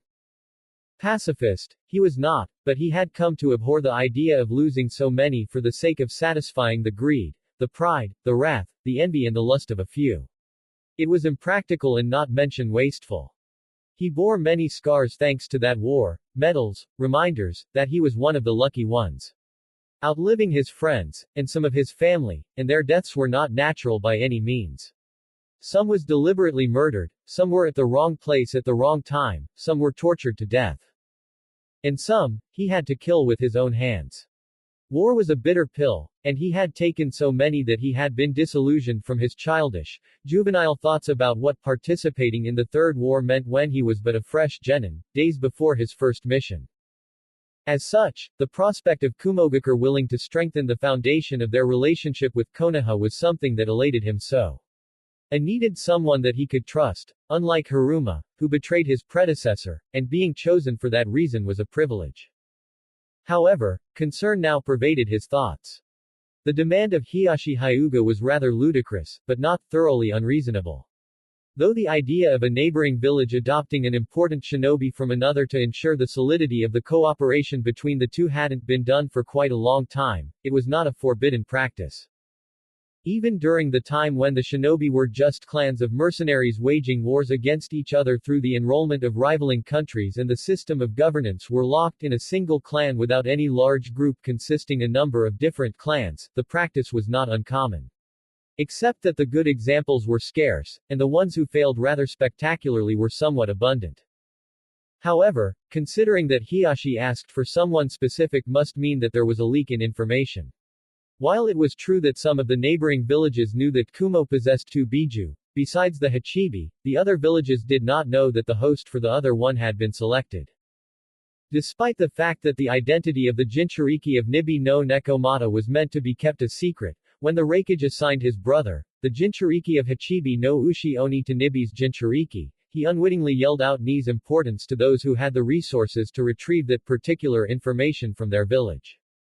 While it was a simple, sensible plan to assign a more veteran Jinchuriki to be the tutor of an inexperienced one, once it was known to those who knew the sensitive details of what being a Jinchuriki meant, it was not hard to connect the dots and came up with the conclusion that Raikage's brother, Killer B, was assigned to be a sensei for one of his own.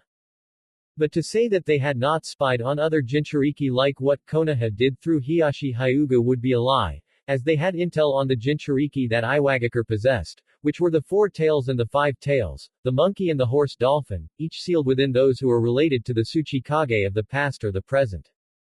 Roshi and Han. Those were the names of the Jinchuriki of Iwa, but no one in Kumo knew which one owned what. Hopefully, that was the case with Hiyashi, who simply knew that Killer B's student was a Jinchuriki like him, but not about which biju that she had. But if he had the knowledge of her name, then that changes things. Yugito ni. The name and her status matched so well that one would only need sufficient amount of knowledge to be able to put 2 and 2 together to know who, or what she really was. It was a coincidence that her last name fit so well, but in this case, it might be something that put Kumo at a disadvantage, since it was possible that Hiyashi had deduced the biju which she hosted, and had planned this from the beginning. Mori was not sure that it would agree. If he would though, then he would certainly demand something else in return from Konoha. After all, a Jinchuriki was not something that could be bargained for just a notion, no matter how good the notion was. They would need physical recompense, just like the Hyuga. The veteran sighed as he went to the window that overlooked some parts of the village that was said as the one hidden in the leaves, the village that was once his enemy and now a less than trustful ally for his village. Mori had come to know firsthand during the Third War that he and the shinobi in Konoha were no different from one another. Through propaganda, they had been taught that the shinobi from other villages were their enemies, and for a time, they believed that thinking. Until a moment of weakness enlightened him, in which he had to share a makeshift shelter due to their wounds and a lack of medic nin around the area. Mori had to share it with a Konoha shinobi who was there in the first place, he allowed him to share due to the availability of space, and there they spent a few nights recuperating while eating the available rations and drinks that they carried with them. They conversed with one another, rather cordially despite the fact that they were supposed to be enemies, and in the end, they came to an understanding, a semblance of peace, and odd friendship. However, when Mori was rescued by his fellow shinobi of Kumo, the group killed the Konoha shinobi on sight simply because of the headband that he wore. Though angered and broken-hearted, Mori did not speak against them, as if he agreed with what they did. That event always stuck in his mind. That moment, he came to the realization that in many ways, they were the same, and the things that differentiated them were merely smokescreens, which he was able to dispel due to his experiences in the war. He hoped that Kumo and Konoha could put the past behind them and able to work together, if not against a common enemy, then because of a common purpose. But to reach that point, they would require a lot of time and a lot of compromise. Now the first steps had been done by the Hyuga and the Hokage, the turn had turned to A, and now came the time to wait. However, Mori did not want to spend the rest of the day unproductively. So he decided to get up and get out of the room assigned for him, keeping the Kumo headband wounded tightly on his right shoulder, and took something from his backpack. He had to see someone important within the village. He knew her name, and he needed to deliver a delayed souvenir, one that should have been sent to her years ago. With resolve in his heart, he left his hotel room, intent on finishing what he had neglected for long enough. Alright, so that's that then, huh? Naruto rhetorically asked to Ino and Sakura as he stood up, prompting the former two to do the same. So that's no on the ramen, we'll just eat at the usual place, the Yakiniku Q, and from there we'll go wherever the wind takes us, as you said, Sakura. Sakura nodded with a little chuckle coming out from her mouth. Remember, make her your first priority, do whatever she wants to do, and lastly, take her home when it's all over. Remember all that, and you'll be just fine. Ino snickered at Naruto and said, see. Sakura provided some useful insights, so I guess it was a good thing that I told her and brought her here after all, huh? Naruto shook his head at her defense as he then said, still doesn't make it right. I specifically asked you not to tell anyone. And I said that I made no such promises. She shot back with a wide grin. Even though he sighed rather exasperatedly, his smile betrayed his true emotion, what he really felt about his friend's antics. Alright, well. Thank you for your help. Hopefully this date will go well. Trust us, Naruto, it will. Ino said as she patted his shoulder in a gesture of assurance, as despite her teases, she really wanted the two of them to have a good time together and perhaps become something more out of that. Sure, they would be regarded as more than merely precocious, but seeing their physical bodies, one would not be so captivated in a sense of disgust or strangeness due to their deceptively older-looking bodies if they were to publicly show their affection to one another. The only thing that kept Ino back from doing so with Sakura was because she wasn't sure how her parents was going to take it. Sakura worried over the same thing with her own parents, and so it influenced them to keep it a secret. At least for the moment. Anyway, it's almost night. We better get to our houses before our parents got too worried.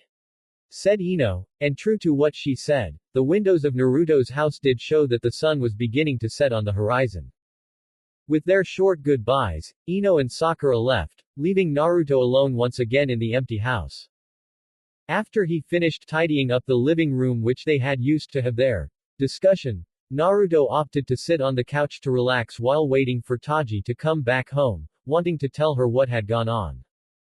When he came back home after he spent the night out with Satsuki, Naruto was left with a simple note that told him to get the key at the usual spot because she will have a long day of work at the hospital. Such long shifts happened sometimes, and with what she revealed, she might be thinking of giving him some space after what he was told, because despite the fact that he had come to accept it, it still troubled him somewhat. Now that Satsuki's request for a date and the advice that he sought from Sakura and Ino for the aforementioned date had been pushed to the back of his mind due to the fact that all that was left was the activity itself, he found himself rather bothered about the revelation of his adoption. He found himself wanting to know his birth parents.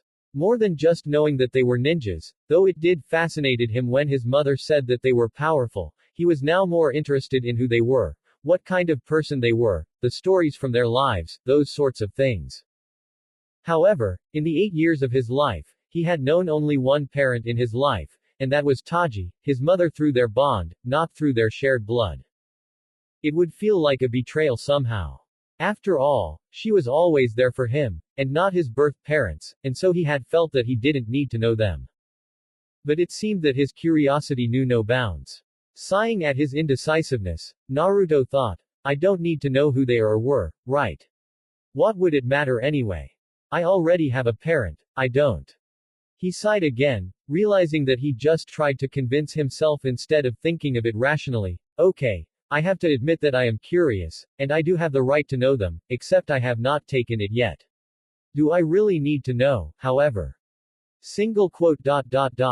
Maybe. But the purpose that it would fulfill would be the satisfaction of my curiosity, nothing more. I have the right to know, but it was not obligatory. I can choose whether or not I want to know, and that decision will be up to me, and not up to anyone else, not even the old man. With that in mind, he made a decision. In time, I will ask her. But for now, I'm satisfied with knowing that they were ninjas. With a smile on his face, he added to himself, 2 powerful ninjas in fact. Maybe my birth mother or father possessed the X factor in their genes that made me this way. He toyed with the notion. After half an hour of silence, he stood up and went to the kitchen, opting to make some early dinner for him to eat and preparing some to be left for his mother when she came home from work. There was a figure clad in black that mingled with the villagers of Konoha that night. With the headband that he wore, the villagers noticed that he was one of the shinobi of Kumo. His choice of attire alone unnerved them, but his decision to cover his head, only exposing his eyes in the process made them wary. The figure walked towards the Konoha hospital, seemingly filled with a sense of purpose in his noiseless gait of his. Arriving at the entrance of the aforementioned location, he opened the door, and was greeted by a woman, a receptionist for the hospital who took one look at him and said, Hello.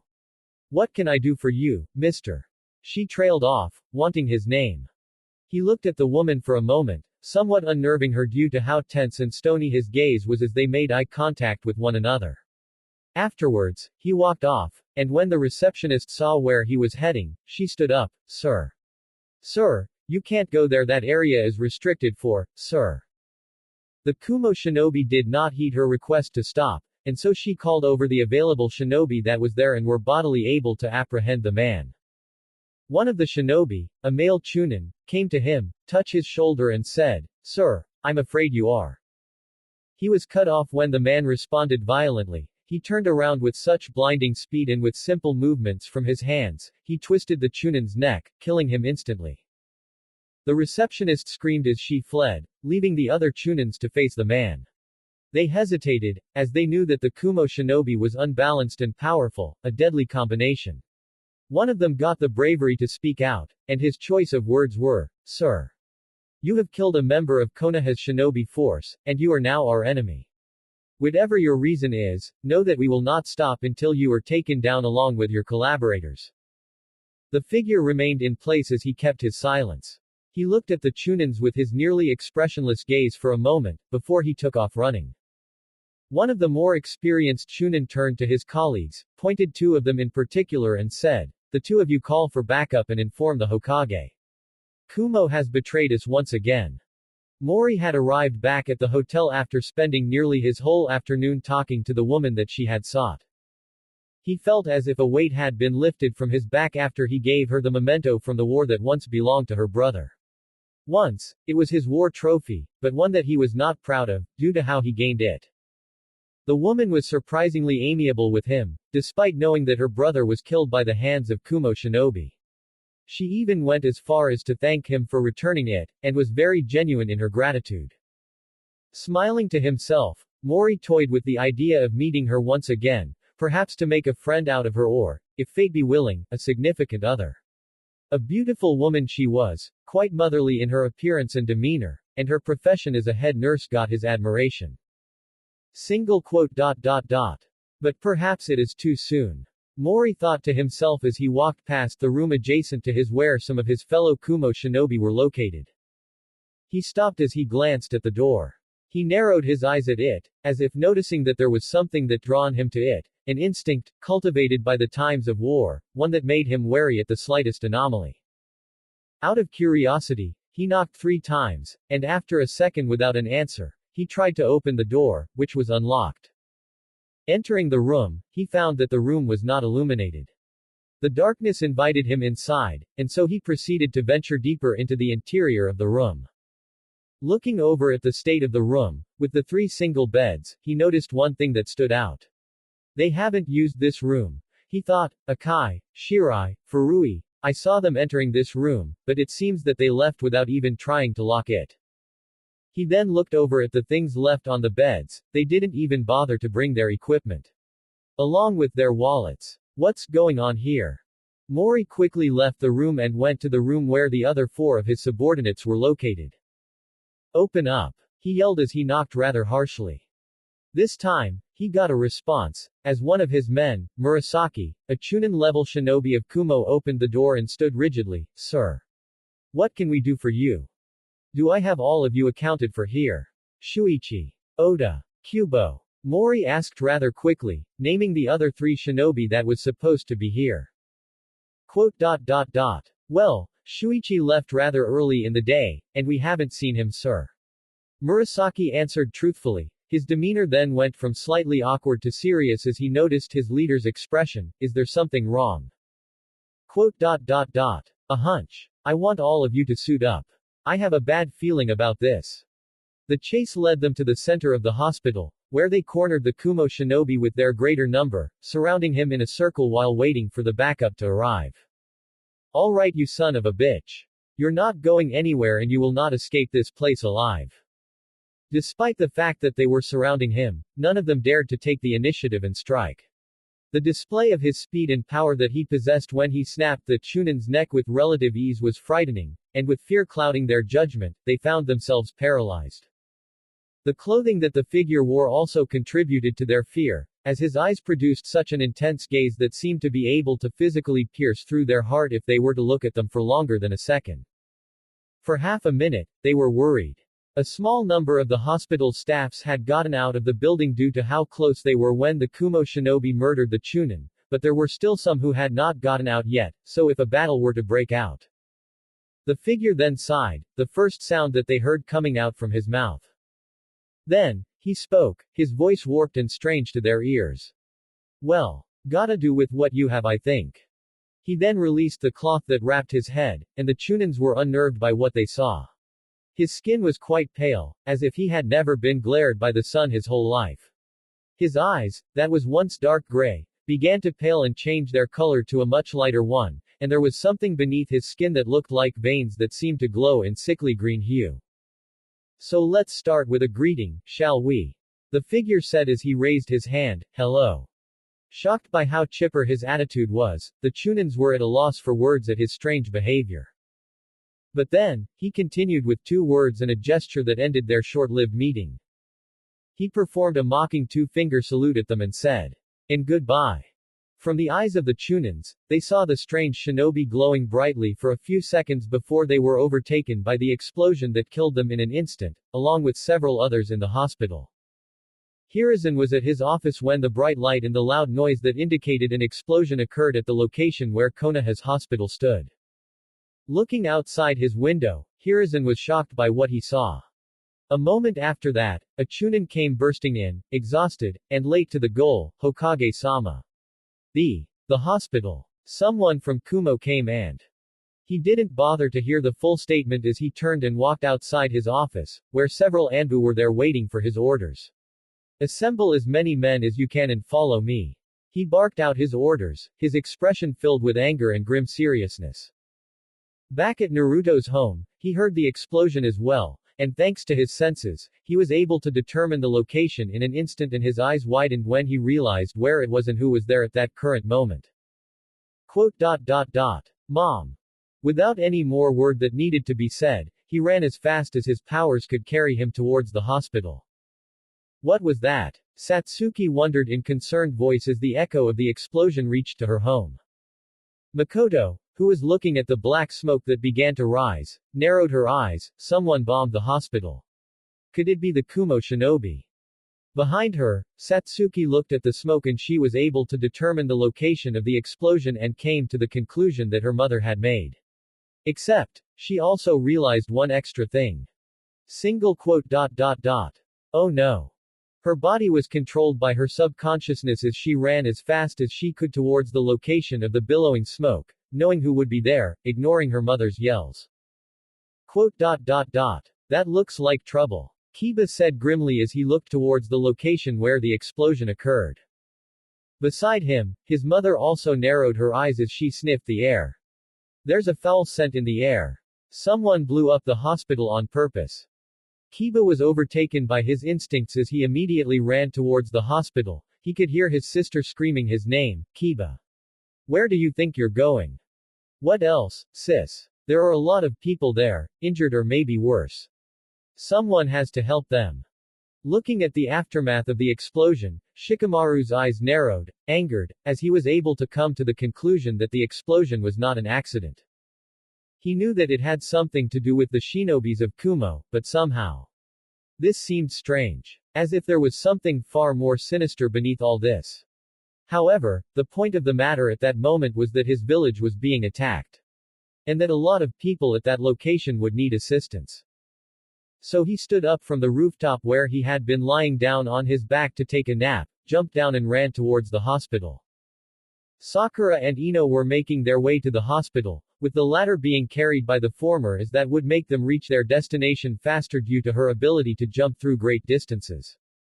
Ino. Sakura said rather quietly, as if afraid of telling her what she was about to say, do you remember what Naruto said? That his mother had a long shift at the hospital today. The blonde gulped as her concern and fear began to multiply several folds. Yeah. Both girls fell into silence as the billowing smoke that came from the rubble that was the hospital were getting closer and closer. Tenten were with Yugo and Shiho, whom she had found speaking with one another during lunch, no doubt about another project that the blonde bespectacled girl had thought up. When the explosion happened, their first instinct was to go and help those who were there, and that was what they did. Now, they were running as fast as they could, and after a minute, they arrived at the hospital. Or, at the very least, at the place where the hospital used to be. The rubble and the debris of the composition that made the hospital were all that was left, as the building was almost completely leveled by the explosion, and the magnitude of the explosion was big enough to cause some partly destruction of the buildings that surrounded the hospital. Quote. My goodness. Shiho muttered shakily at the sight. Her uneasiness and fear were shared by the number of people who came to see what happened, which was at least 10, and the number was slowly increasing as more and more people were drawn to the explosion that took down the hospital. Tenten was the first to break out of their shocked state. Guys. Come on, don't just stand here, we have to save as many as we can. She said before she ran towards the nearest rubble to find a survivor, an action that was followed by a small number of other people besides Shiho and Yugo. The sound of someone arriving at the scene with a burst of speed got the attention of those around the ruins. They saw Naruto, standing there with an expression that showed his dismay. His gaze was somewhat unfocused, and it seemed that he didn't notice any of them there. Naruto? Asked Tenten. He did not respond to her voice. He turned his head around the debris that was once the hospital, and then his gaze was focused onto a single spot. At that moment, he quickly moved towards it and began to move the pieces of concrete away. What is he doing? Said Shiho. Quote. He's looking for someone. Said Yugo in realization, someone specific. Though she remained somewhat conscious, all that she could feel was pain and the feeling of being constrained. All that she could see was darkness, and there was nothing that she could hear. In the back of her mind, she knew that she was buried beneath a pile of rubble, lucky enough to have survived the initial explosion and not be crushed due to the way the rubble surrounding her but not exactly piling themselves upon her body. However, she was not lucky enough to retain any energy that could help her get out of the makeshift coffin that surrounded her and survive afterwards. It felt like hours trapped in there, with the pain on her body. Though she knew that it was only seconds. She felt weak. Powerless. She could not feel the left side of her body and she knew that she only had moments to live. But she wished that she would be able to live long enough to see her son. And so she decided to try to hold on through sheer force of will. It was seconds later that she began to hear muffled sounds of the debris being removed little by little. The progress was quick, as it only took 3 seconds for her to see parts of the night sky from the cracks. Then, her wish came true. Mom. His voice seemed distant even though he was close to her. But because she was able to see him, she knew that the distance of his voice was but an illusion. He was there, in front of her, embracing her. Naruto. She did not know if she really spoke his name. Perhaps it just came as a whisper, but she knew that if she did speak his name, then he would have heard it. Mom, stay with me, okay? Hey. Hey. Someone. Please, is there a medic nin around? Help. Shiho, Tenten, Yugo-san. Please, find someone. She felt herself smiling, though once again, she did not know if she did smile. She appreciated his kindness, but she could feel her life fading. She did not have much time left. Mom, please, stay with me. Don't go, please. I don't want to lose you. With the last remnant of her energy left in her body, she lifted her right hand to meet his tear-stained cheek. The feeling of his skin and the whiskers on his cheeks brought a smile to her face, one that she could feel this time. His blue eyes, though troubled, seemed to shine bright, just like how it was when he was little. Mom, please stay with me. Mom. With her very last breath, Taji said to her son in a faint voice. I love you, my son. And then the darkness enveloped her vision as she left the world with delight. For she was able to see her beloved son one last time. He knew it when her hand fell down to the ground. He knew it when he could no longer hear her heartbeat. Even before that, he knew it was coming when he saw the bloodied, broken and partly burned form of his mother. But until that moment came to pass, he did not want to believe that he would lose her. He was conflicted. A part of him acknowledged that she was gone and that there was naught that he could do, but another part of him wanted to lash out, to deny that he had lost his mother. He wanted to yell, to scream, to roar. Because of that, all that he could do was to let the tears flow out as he balled his fists. His eyes showed how devastated he was and how crestfallen he had become. He slowly put her body down to the ground, and then he knelt down and gritted his teeth out frustration, sadness, and anger and dropped his fists on the ground that was stained by his tears. Looking at his form made something crack within Shiho. She ran to him as fast as she could, and when she was a few inches from him, she said no word and instantly hugged him, crying along with him as she did so. Tenten covered her mouth as tears began to pour out from her eyes as well. Yugo remained silent, but she was shaking slightly at knowing that her young friend had lost his mother. At this point, everyone else began to arrive. Sakura and Ino landed on the ground and was about to come to Naruto, but they stopped when they saw how Naruto was being and realized what had transpired. Ino gasped shakily as she looked at Sakura, whose expression had turned grim. When Sakura hugged Ino to let her tears out along with her own, Kiba came. Hey, is there anyone who need help? He asked. Yugo, despite using her blindfold, turned to look at Kiba before she pointed towards Naruto. The Inuzuka boy looked at Naruto, who was being hugged by Shiho and the lifeless body in front of him and realized what happened. No. He muttered out in slight disbelief. Shikamaru came afterwards, and he came to the realization faster compared to the others as he silently assessed the situation and came to the grim but true conclusion when he saw Naruto being hugged by Shiho as they were crying over a dead body. He tilted his head down slightly as he crossed his arms, his expression showed how troubled he was. Then came Satsuki, who arrived last due to her house being located quite far away from the hospital and lacking any means to transport herself faster than running. Where's Naruto? She asked the others rather breathlessly before she looked at the direction where they were looking. Her heart broke when she saw Naruto kneeling with his head tilted down and tears coming out freely from his eyes. She knew that the worst thing that could befall him had happened. Without saying anything more, she ran towards Naruto and Shiho. When she saw how his mother looked, Satsuki felt as if her heart was stabbed. She knew that this feeling was shared by Naruto, except that his was more than likely multiplied by several folds. Without shoving Shiho away, she hugged Naruto as well. She wanted to say something to him. Something that would help him, but what could she say that would make things better? Nothing, she thought despondently. And so she decided to let her tears out and try to console Naruto with her physical presence. But, in the end, she did manage to say something for him. We're here, Naruto. We are here with you.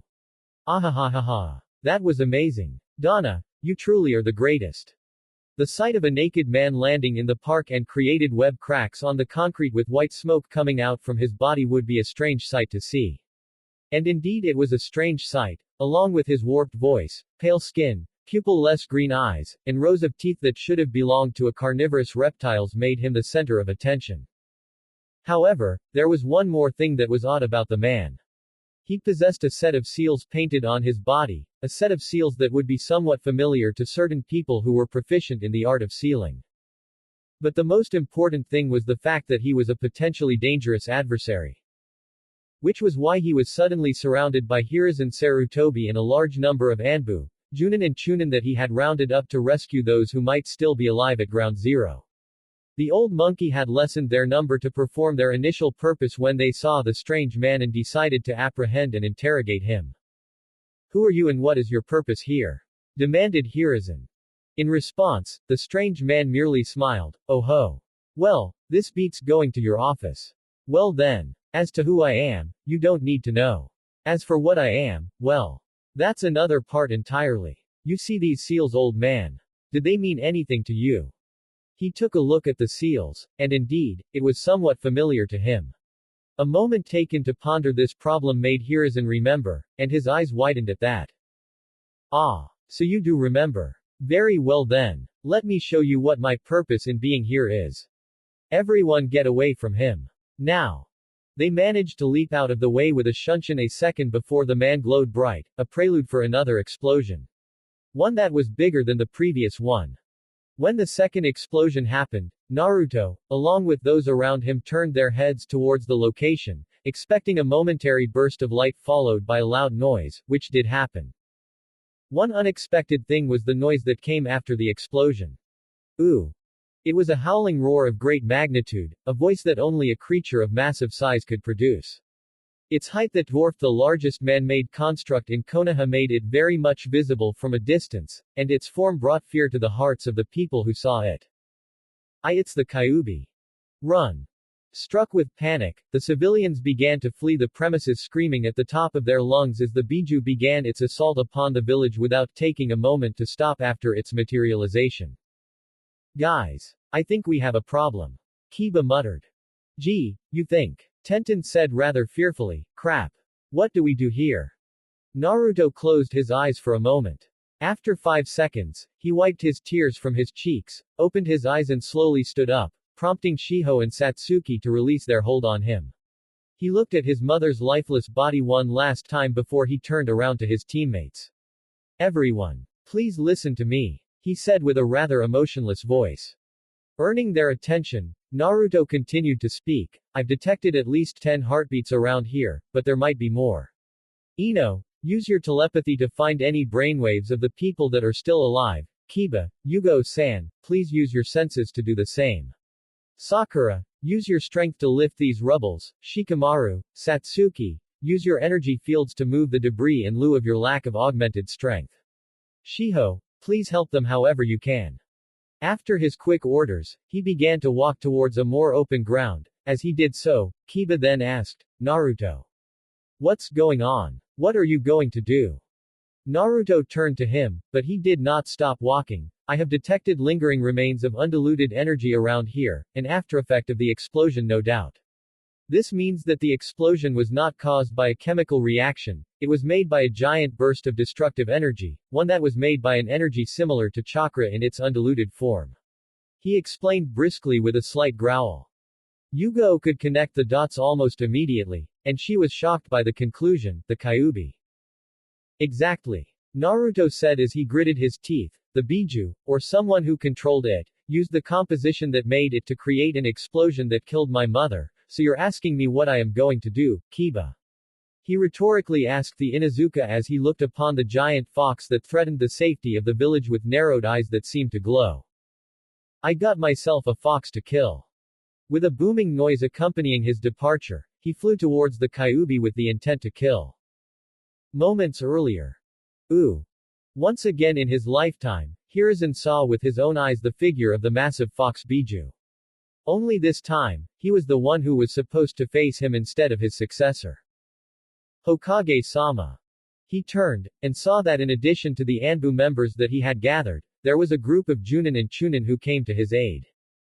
There was his son, Asuma Sarutobi, along with his friends, the talented young Junin Kakashi Hitaki and his eccentric friend, Might Guy, along with the young Enko Mitarashi who was once the personal student of his wayward pupil, Orochimaru and her friend Kurenai Uehi. Hokage-sama. Our skills are at your disposal.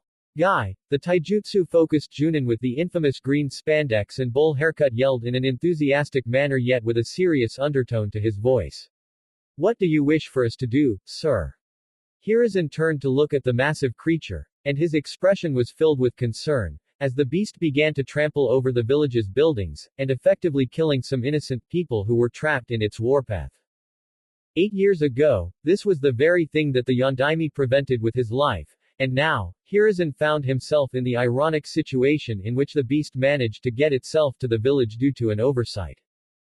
The man-like creature was a vessel for the Biju similar to that of a Jinchuriki, except that the seals that riddled his body was not designed to keep the Kyuubi inside, it was not a restraint, it was a leash that could be released at any given moment to varying degrees. His first use was the explosion that occurred at the hospital. There, he used a small portion of the Biju's energy to decimate the hospital, and when he was surrounded by him and his men, the creature unleashed the Biju into the village. The creature's purpose was to destroy the village at all cost. Hiruzen knew what he had to do. After all, the Yondaime did it in the past to prevent the Biju from reaching the village, but he needed a distraction and some space where innocents wouldn't be hurt. We need to bring it out of the village first. He said to the others, everyone, we have to work together, here's what we have to do. He was cut off when there was a piercing sound in the air, similar to the sound of a shrill whistle that was preceded by a distant booming noise, indicating an object coming towards them at terminal velocity. It went past them and went straight to the giant beast. And with its fists, it landed a powerful uppercut to its lower jaw, creating a massive shockwave that threw the beast a few meters upwards due to the sheer force that it produced. The figure then went straight for Kyuubi's abdomen, grabbed it by its skin and pulled it upwards. The figure's strength was more than sufficient enough to lift the massive Biju up into the air despite its comparatively small stature. When the small figure brought the massive creature up high enough that the beast's size seemed to be greatly smaller from the views of those below, it threw the beast upwards again, sending it towards the sky for at least 6 meters more before it went for one of the creature's tails. The small human figure yanked one of its tails midair and used it to forcefully twirl the beast in clockwise direction, increasing the speed of the rotation with every single time he made a full rotation, and unwittingly created gales due to the force of the rotation. After the 10th time, the small figure threw the Biju far away from the village with an angry yell that could be heard by everyone below him. Seeing the act of that one man made everyone below him silent. They looked upon the floating figure who was a bit obscured by the darkness of the night, and only some was able to see what he looked like. However, they were able to see him floating above them for approximately 7 seconds before he flew away to the direction where he had thrown the beast, fully intent on combating the creature. Did that just fucking happen? Was the shocked voice of Enko Mitarashi, who said the rhetorical question that was on everyone's mind. The first thing that Naruto's friends did when Naruto left to fight the Kyuubi was to carry his mother's body and place them somewhere else besides the rubble in which he found her in. Looking at her smiling lifeless body saddened those who knew her, whether it was through Naruto, or those who had their own experience with her. However, they decided to do what Naruto said, which was to rescue those who were still alive around the rubble. Yugo took charge, commanding her peers as she too helped with the excavation. Using her telepathy, Ino found that there was indeed 10 people still alive in the rubble of the hospital alone, though they were weakened and would need immediate assistance. There were no other survivors besides those who had left when the explosion occurred. However, Naruto did miss several people still alive on the partly destroyed buildings around the hospital. When they began, some of the medic nin who had left returned to the ruins, willing to give their assistance to those who needed them, which was accepted kindly by Yugo and the others.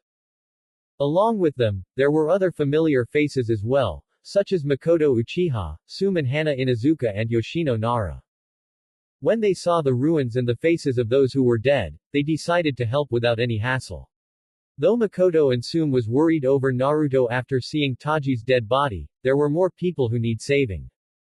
Sakura, Satsuki and Shikamaru did a large part of the grunt work as the others used their senses to track more trapped victims around the vicinity of the hospital. Their actions made those who did not know of their powers stop and look, curious and awed at the display of their rather strange power. However, they knew that there was something more important than knowing how Sakura could lift several hundred kilograms worth of stones with one hand, or how Kiba suddenly grew furs on his arms as he helped Sakura by lifting things that was easily twice or thrice his weight, and so they remained silent. Then, the sensor team sensed something. Kiba smelt the foul scent in the air that his mother said, a scent of a rotting plant, while Yugo heard the rustling noises that were akin to the sounds of the bugs crawling within the skin of a member of the Aburame clan, except it did not sound like bugs, it sounded like a constantly shifting and writhing body of mass. Two of them turned towards the same direction and they saw a Kumo shinobi looking at them with a nearly expressionless visage. At a glance, it seemed that there was nothing wrong with him, but after a moment, his silence made everyone tense. Wordlessly, he moved towards them. Yugo immediately said to Shiho, who was standing beside her, "Get behind me." Kiba, along with Shikamaru, who noticed the man's arrival, halted their previous actions as they turned to watch the man, whom they found suspicious. "Hey! Who are you and what do you want?" asked Kiba rather loudly, earning the attention of the others surrounding them. His response was to target the weakest member of their group, Shiho, who was guarded by Yugo, and charged towards her. The Anbu brought out her sword, and she managed to block the fist that was intended for the blonde spectacled girl with the flat side of her blade. However, the man possessed augmented durability, and so, the sword did nothing to hurt him, and it became a makeshift shield for Yugo. Seeing one of their own being targeted brought the others to action. Sakura was the first to react as she jumped towards the man and engaged in a hand-to-hand combat. She began with a strike directed to his abdomen, which he blocked. However, the forearm that he used to did that rippled before it burst out some luminescent green liquid, indicating that she was powerful enough to land some damage to him. With that, she continued her assault, beginning with a cross to his head, left side of his abdomen, and his solar plexus in that exact order before performing 7 consecutive hits to his torso that ended with him being sent 12 feet away from where he stood before. Sakura regulated her breathing before she said, "He's not dead." And true to what she said, the man rose again, and this time, his form began to shift, as if trying to maintain its current one, but failed rather spectacularly as his hair, skin, eyes, and teeth transformed before their eyes. His white hair turned pale green, his eyes became pupil-less, his dark skin tone turned pale, and his teeth became fangs that were shown when he grinned menacingly. Fascinating. He'd love to hear about this. The second the shapeshifter made his move to attack them again, he was shot twice at the same time, one from a purple-colored energy blast that came from Satsuki and from a blast of blue-colored plasmic energy that came from the alien sidearm that Shiho had taken the liberty of carrying around. Though half of the man's body was horribly burned by the double attack, the man remained standing and his face showed no indication that he was in some sort of pain. "I am horribly outnumbered," he remarked when he saw the number of people who were ready to fight him. After that assessment, he leapt away, leaving several people with a case of wanting to finish an unfinished business. "Hey! Get back here!" said the pink-haired girl as she leapt towards the direction where the shapeshifter escaped, fully intent in following the strange man. "Sakura!" Ino screamed at her retreating figure, worried about the prospect of her going after the shapeshifter alone. "Go after her." Shikamaru's voice made her turn, and she saw that his expression lacked the lazy and inattentiveness trait that he usually had. "Their chase won't be so quiet, go after her Ino, and help her however you can." After a moment of hesitation and surprise at Shikamaru's sudden initiative to give orders, she nodded and did what he said. "Shikamaru?" Yoshino questioned. Never did she saw her son's expression become so deathly serious. He looked at his mother for a second before he extended his hand, as if asking his mother not to interfere for a second. "Everyone, listen up," Shikamaru continued as his voice became louder, "we need to find the rest of the Kumo shinobi. If my assumption is correct, then there are more than just one of that shapeshifting man, and clearly, they are hostile. However, from what we just saw, the shapeshifter is less likely to be affiliated with Kumogakur. While they could use the disguise as a mask to disguise their physical defects, it just seemed as too much work, especially if the identity that they used belonged to a real person instead of something that is made up. Therefore, we need you, Kiba. Shikamaru said to the young Inuzuka. You can identify the man's smell, yes. Then please find another, ones that Sakura are not chasing at this moment. Kiba nodded before he took a few sniff, turning his head around with his eyes closed as he tried to discern the smell of rotting plant among the scent of many things in the air. After 15 seconds of concentrating and sniffing the air, he found two, separated quite far from one another. One is located east and one is southwest, the latter is 300 meters away while the former is 150 away. Shikamaru was about to voice out orders when Kiba halted him from doing so. Wait. He said as he sniffed a bit more, the one on the east is accompanied by another smell. It's the smell of newly spilled blood. That did it for Shikamaru. Kiba, Tenten, you go to the one the southwest. If that one is not in combat situation, then he is likely to be on the move, so Kiba, you need to constantly track him down. Satsuki, you come with me, we need to take care of the one on the east. Yugo then spoke, I will take Shiho to safety. She has no combat capability that could contribute to the fight with those things. And her sidearm won't do much good either. Hey, Shiho was about to protest, that she did not need to be coddled, but she then relented, fine. But, how about instead of taking me to safety, we help these people first, Yugo-san. She said as she pointed towards the people who were stunned by what they saw and momentarily forgot about their rescue mission. Quote. Very well. Yugo said with a nod as she sheathed her sword. She turned to Shikamaru and said, I'll keep her safe here. If anything like that comes our way again, we'll retreat. Fine, said Shikamaru with a neutral tone of voice. Mother, you and the others need to stay here, guard over the ones here in case that there are more of them than what we thought at first. He then turned away from her and said, then let's. Shikamaru. Hearing his mother's voice, he turned back to her, and she saw plain, unadulterated concern in her eyes. Shikamaru. I want you to come back to us, understand? Shikamaru managed a nod and said, do not worry too much, mother. I'm your mother. She said back, I'm supposed to be worried over you. You can't tell how much I want to stop you from doing this, but I can see the look in your eyes. It's the first time I've seen you so driven before. He attacked Shiho. Shikamaru stated, one of our own. And his accomplices are in the village, tearing it apart. Someone has to stop them.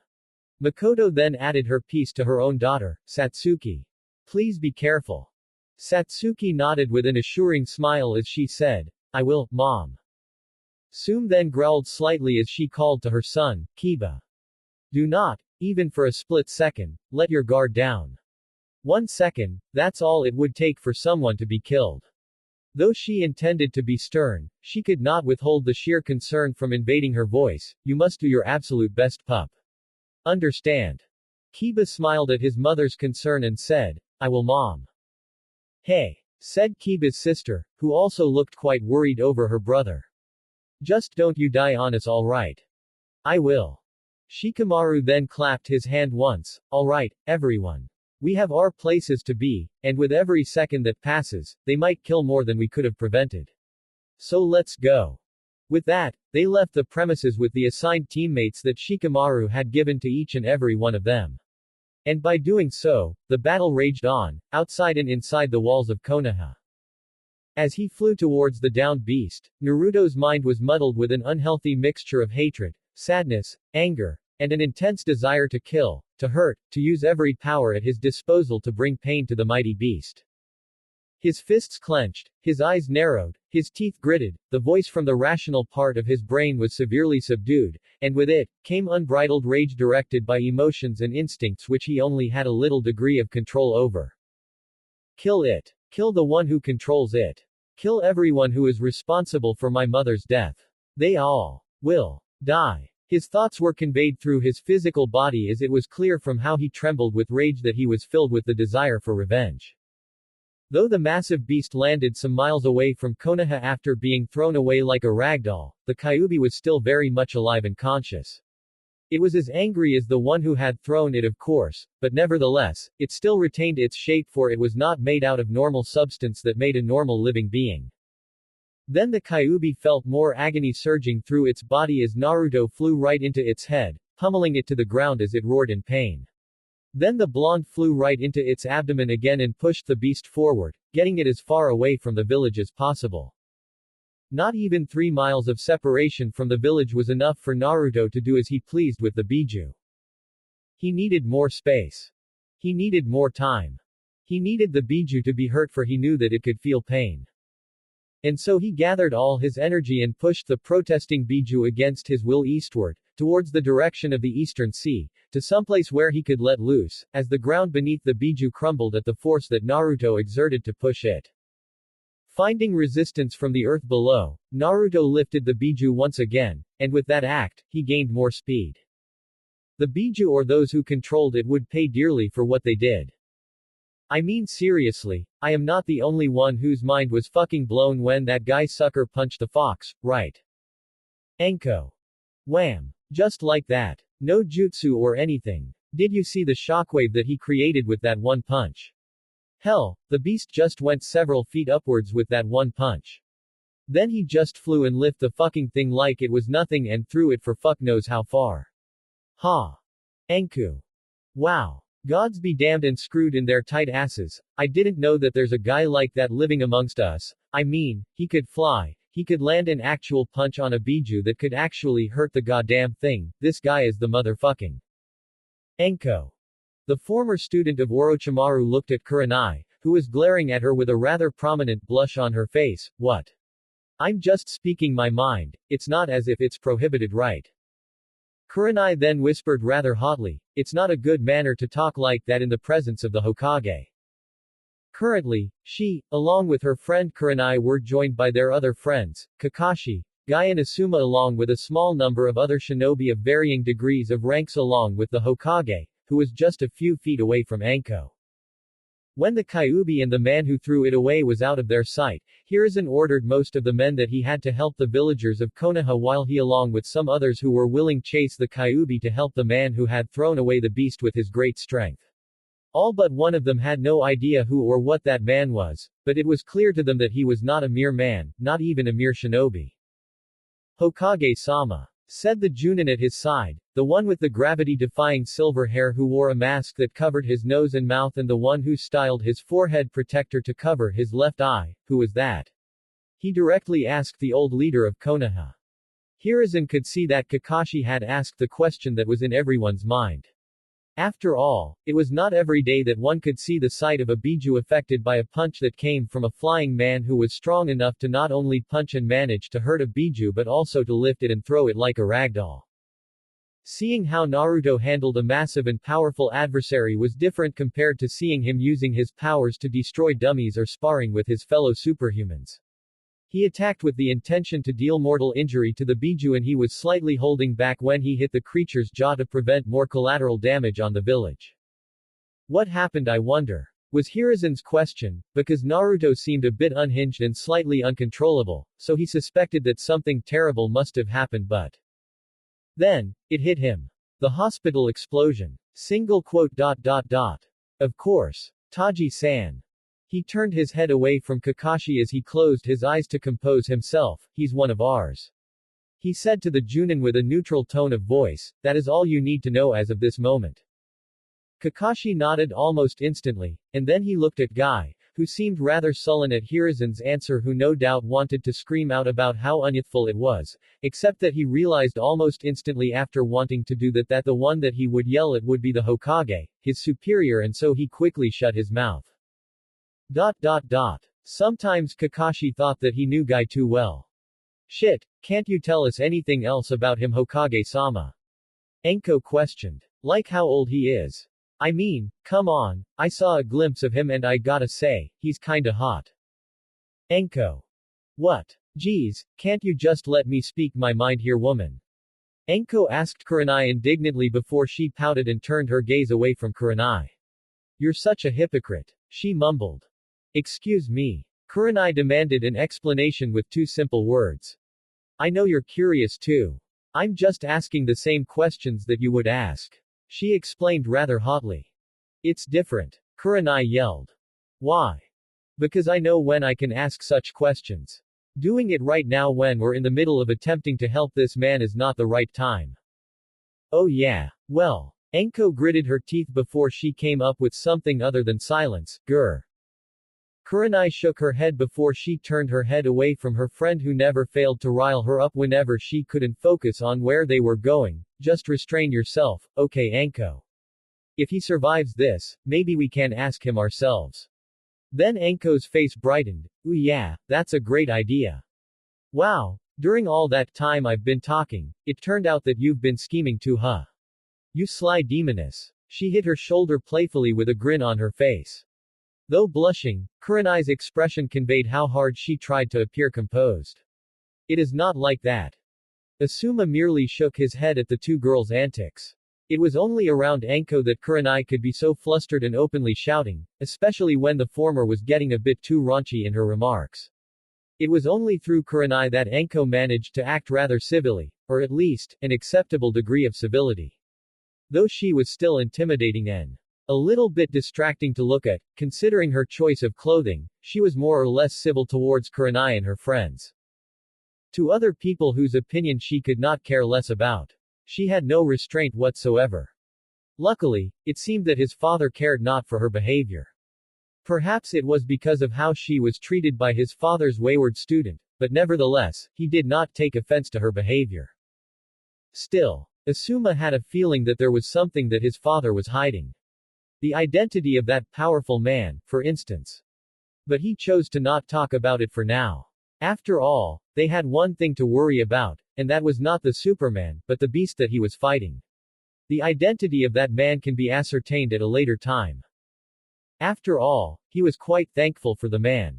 He brought Kyuubi away from Konoha and minimized the number of casualties in doing so.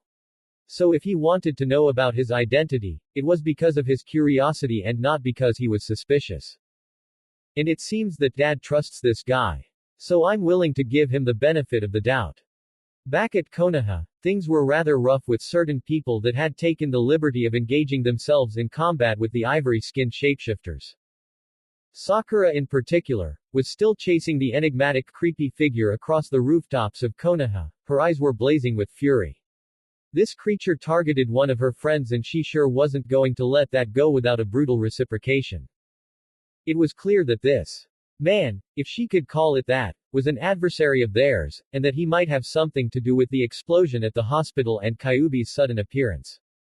If so, then more reasons for her to chase him down and beat him. Sakura. Calm down. Ino's voice, commanding but concerned, pierced through her mind as the blonde girl established a mental link between the two of them. Don't just charge in without thinking things through. I know that you're angry because he tried to attack Shiho, but you need to take a few deep breaths and calm down a bit, okay? She closed her eyes for a second before she opened it again and took a deep breath and releasing it slowly. Got a plan, Ino? As a matter of fact, I do. Ino said, I'm just as angry as you are, but we need to battle him somewhere where we won't endanger anybody else. Keep following him, this will take a second or so. Sakura kept her eyes on the man as she had been doing before Ino told her to. The first 5 seconds, his steps were certain, as if he knew where he was going. But after that, he changed his trajectory seemingly at random, and following that, the chase became more erratic as he began to hop into the road below, crash into some buildings and subsequently passing through them in a chaotic manner, not to mention rolling and strafing when the situation didn't require him to. Quote. Something's off about him, remarked Sakura as the erratic chase led them to the outskirts of the village, where the forests of the Land of Fire met civilization. When they landed on the ground once again, the shapeshifter fell to his knees as his head moved and bobbed about rather erratically, somewhat scaring Sakura with the unnaturalness of his movements. Ino, what's going on? What did you do to him? Her mental voice came out distorted and disjointed, an indication of a mental strain that affected her power. He was is. Res I stand to my P power. I'm sorry, but I had to push myself a bit harder. I'll be there as soon as I can. Wait, if you're too exhausted, Don't. She stopped trying to relay the message when she felt being disconnected from the mental link. Ino. Don't. Damn it. A telepath as well. This village certainly has many surprises. Hearing the warped voice of the man with the capability to shapeshift turned Sakura's concern for Ino to unbridled rage against this creature. Before he even had a chance to get up, Sakura dashed and aimed a punch straight at his head. Landing it perfectly, the man was flown towards the nearest wall and burst through the concrete thanks to the force that Sakura used. Jumping horizontally to the hole that the creature made thanks to her assistance, she was about to continue the beating. If not for the man regaining his strength and met her halfway, creating a small shockwave due to him equaling her speed and power with his own. Though somewhat winded, Sakura managed to land with her feet, though she created two small trails on the ground that was made by her indenting the ground with them. Seeing the man leaping horizontally towards her, she decided to give him a taste of his own medicine. When the man was but a few inches from her, she extended her right hand to lightly touch his body, and then she twirled her body around in clockwise direction, landing an elbow strike on his head using her left elbow while clenching her right hand and cocking it back in the span of 2 seconds. Then with a yell, Sakura delivered a straight punch that landed in his abdomen. The force of her punch was added with the momentum of his jump that he used to carry himself, and the result was one makeshift missile composed of a man with pale skin and sickly green hair heading towards the nearest building. Grinning at her accomplishment, Sakura prepared herself for what may come. And when the shapeshifter came out of the newly made hole of the building that he burst through with a furious look on his face, Sakura decided to taunt him. What's the matter? Scared of a little girl like me? The sight of him grinding his absurdly sharp teeth together and leaping after her right at the next second was what she expected. Mori found himself facing the unknown adversary that had killed 3 of his remaining men without them even knowing what happened. The enemy had the ability to dress himself as an ally. In this case, it was Akai, whom they found walking towards the Uchiha district. His 3 men, Murasaki, Oda and Kubo, were killed for believing that he was indeed Akai, instead of an impersonator. He did it in quick succession as he somehow transformed his right arm into that of a giant blade made out of what appeared to be bones and bisected his 3 men who got too close to him. However, in doing so, the man's disguise was broken, allowing Mori to see what he looked like. And what he saw was a man with pale skin, pupil-less green eyes and sickly green hair along with 2 sets of absurdly sharp teeth. Who are you and what have you done with Akai? Mori demanded an answer rather calmly, though in the back of his mind, he knew that for him to take the appearance of one of his men, he must have either incapacitated or killed him to make his impersonation perfect.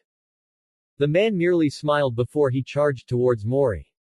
It was only his reaction that made him capable of dodging that single slash of the man's transformed arm. He strengthened his grip at his kunai and with a thrust, tried to stab the man's head with it. But his eyes widened when it was his kunai that was affected, as the man's skin was durable enough to create a crack at the kunai's pointy tip, dulling it slightly. Mori immediately leapt back from the man right before he suddenly transformed the blade into that of a giant mace and smashed the ground with it, creating a massive web crack at the concrete below. Assessing the situation, Mori realized that he was at odds with an unknown factor, mainly the man's durability and capability to change his body at will into makeshift weapons.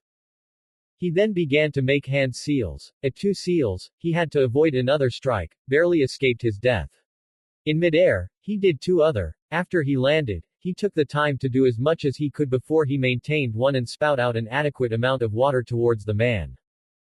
The man's reaction with the water spout was a slight amusement, as it was not strong enough to do anything harmful to him. The shapeshifter flashed a condescending grin as he charged and shouted, "With all those hand seals I thought you would do something more flashy than that." As he get closer and closer, Mori flashed a smirk as he said, "You'd be surprised." He then extended his hands, and when the shapeshifting man was but an inch away from his hands, Mori said, "Raiden. Jibashite lightning release. Electromagnetic murder." A flash of electricity that came out from Mori's hands looked like a flash of lightning that came on a stormy day, lightened the night up for a fraction of a few seconds. The degree in which this particular jutsu was performed was one of the highest degree, its sheer power could destroy solid rocks. The amount of energy contained within that lightning was enough to make the shapeshifter convulse and grit his teeth in pain. But it was not enough to make him completely immobile. As before the jutsu was called off, the shapeshifter grabbed Mori's shoulders and sent some of the electricity to him. Mori gritted his teeth as he tried to hold on. He kept maintaining his jutsu despite the fact that he now shared the burden. After 11 seconds, Mori gathered his remaining energy to push the man away a bit and stab his neck with his kunai, which he had infused with lightning chakra. This time, it managed to pierce through. If only slightly, the kunai that was directed at the man's larynx was embedded within that man's neck, but it only went halfway inside. Knowing that he could not push it further, he took a few steps back before he almost collapsed due to the effect that the lightning jutsu had on him. Only now did it affect him. He could barely feel his legs, his arms were not responding well, and every time he wanted to move a joint, it would tremble slightly, but he could not move them. Still, it was lucky that he wasn't dead. However, the shapeshifter was still responsive as he was slowly but surely reaching the kunai embedded on his neck, and with a grunt, as if pained by the action, he pulled it out slowly. After he fully pulled the kunai out, he held it in his hand for a few seconds. After 2 seconds, he threw it away and turned his attention back towards Mori. He was about to charge at the helpless Kumo shinobi again. But he was stopped when he felt a projectile hitting his head and creating a small-scale explosion that took a part of his skull off and engulfed him in flames and smoke. Disoriented by the sudden attack, he couldn't do anything when he felt a pair of hands grasping him from behind with claws that were sharp and durable enough to pierce his skin. A second after he felt that, the owner of the hands tightened his grasp and violently yanked them away, taking large chunks of flesh from his neck. Mori was shocked at the sight of the brutal method to dispatch the shapeshifter. But then, he saw the attacker cocking his left fist back, and with a twirl to increase the force of his punch, he directed that fist right to the man's head. Then he leapt back slightly and yelled out to someone, his teammate most likely, Tenten. On it. The sound of a young woman who answered his savior's call was accompanied by 6 kunai shot towards the downed shapeshifter and subsequently creating a medium-sized explosion that engulfed the man's whole body in flames. Then Mori got a good look at his saviors. One of them was a young man of perhaps 15 or 16 years of age. An Inuzuka, judging by the markings under his eyes, his slightly protruding fangs and his claws. Along with a set of bones that seemed to be coming out of his left knuckles. The other one was a young woman with brown hair that was styled into a single braid on the back of her head, looked the same age as the young man was, and was carrying 2 kunais on each of her hands, but no doubt keeping more of those in one of the pouches that she was carrying. The young man was the one who came close to him first. "We're here to help," he said, genuinely wanting to give assistance. "Where's the others? Are they?" Kiba. The young woman's voice, Tenten, it seemed her name was, brought Kiba's attention to what she wanted him to see. And when he did saw it, or them, he understood the answer to his question. Quote. Right. We came too late to save them, it seems. He muttered out under his breath with a slight anger seeping to his voice. Never mind that. We need to get you to the hospital. Well, the medic nin and nurses that are there right now. We need to get your injuries treated. If he were able to speak, he would say how glad he was. But he took a look at the prone and still burning body of the shapeshifter, and the one named Tenten reacted with throwing the 2 kunai that she was holding towards the man, creating more explosions in doing so. There. Even if he's not dead, there's no way that he could restore himself that quickly. Then the cavalry came in the form of several junins and chunins, including one of their sensei at the academy, Uruka Yumino. Kiba. We heard the sound of explosions and... Who is that? He said while pointing to the burning corpse. An enemy. Kiba growled. He attacked this man and killed his friends there. He said as he pointed to the bisected corpses, we think that this man needs some medical attention, and there are some medic nin and nurses at the ruins of the hospital, the survivors of the explosion, which we think was instigated by that man's accomplices. Kiba, go carry that Kumo shinobi. I'll help these men clean up. Are you sure, Tenten? He asked the girl, cuz, that guy might still be alive. Looking at the flaming corpse, she sighed and said to her friend, Kiba, you do remember what my superpower is, right? You know of its property. It took him 2 blinks of his eyes to realize what she meant. Though at first glance it seemed that the explosion caused by her power was a normal one that one could create by other means, it turned out that the explosion from her power was much, much more destructive as its effect could affect someone down to molecular level. In other words, one hit from her power, and it would be extremely difficult for one to heal from it, especially if one did not have an enhanced regeneration. Oh yeah. Then just don't let your guard down, alright? Don't worry about me, I'll be fine. Tenten said in an assuring manner. Got it. With that, he turned to the still numb Mori and said, okay, I'm going to carry you on my back, alright? Don't worry, I'm going to take you to someone who can help. And I'm really sorry about your friends there. He genuinely gave his condolences. Mori managed a stiff nod and he let the boy, who was stronger than he looked, carried him on his back and ran off towards the hospital. Single quote. Reikage-sama wouldn't like this, thought Mori as he realized the situation that he was currently in. A sound of intense high-pitched humming noise accompanied by a brilliant burst of light that came from a glowing beam of energy that was shot repeatedly from the palms of one young woman was something that some of the villagers in Konoha had the fortune to see. What is going on here?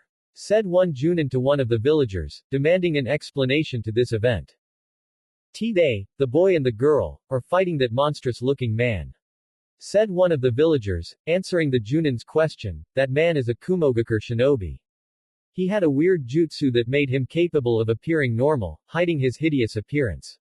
Before the other two came, he already killed 10 of us and injured more. It was horrible what he did to them. The Junin looked at the battlefield and saw several bodies straight about, bodies of civilians, each of them missing parts of themselves, arms, legs, heads, torsos, innards, all of them were laid there, on the streets, in a macabre fashion. By the gods! The Junin muttered in shock and disbelief as he felt a bile rising from his throat. That man is a monster. Said another villager, a terrified woman at a late age, who was trembling, shaken by what she had seen. He did all of this with his bare hands. It was lucky that they came. Said another villager, a man in his 30s who was holding his 3-year-old son with his arm as the boy hid his head beneath his father's shoulder. If not then, we might as well be dead too. Satsuki. Switch. Seeing the two combatants fighting the monstrous-looking man with white skin whose body was grossly mutated to become a 12-feet-tall muscle-bound man-like monster who were in the middle of continuous barrage of energy-based attacks that they produced out of their hands. One of them was an Uchiha, one of the last two, the younger one, as evidenced by her red, incomplete Sharingan. However, the Uchiha were not known for being capable of producing energy beams that could pierce through concrete easily and burns through metal. The other was a Nara, judging by how he manipulated shadows to do his bidding. However, the Nara were not known for being capable of creating constructs out of shadows that could slash through concrete. They were not normal people, even with what was considered normal for their clans. The Junin watched them dealing blows to the giant man, the Uchiha with her glowing energy surrounding her body that she had shaped into a ball-like constructs around her palm and feet, dealing a small-sized explosion every time she landed a hit on him, and the Nara with the shadow that he had shaped into a sword that he used to deliver several gashes on the man's body, which would later be covered in the same dark, shadowy substance that made his shadows, that seemed to be piercing through the monster's flesh. Explosive blunt attacks combined with excruciating slash, such a combination was necessary to defeat the monstrous shapeshifter, but even so, the monster did not relent one bit as he tried, with little success, to defeat the two remarkable people. The Nara had been gunning for the monster's head, but barring that, he was more than satisfied with his torsos. Whenever he did this, the Uchiha struck from afar, using her strange energy aura that she shot from her hands, mostly aiming for the monster's head as well when the Nara failed to land a hit.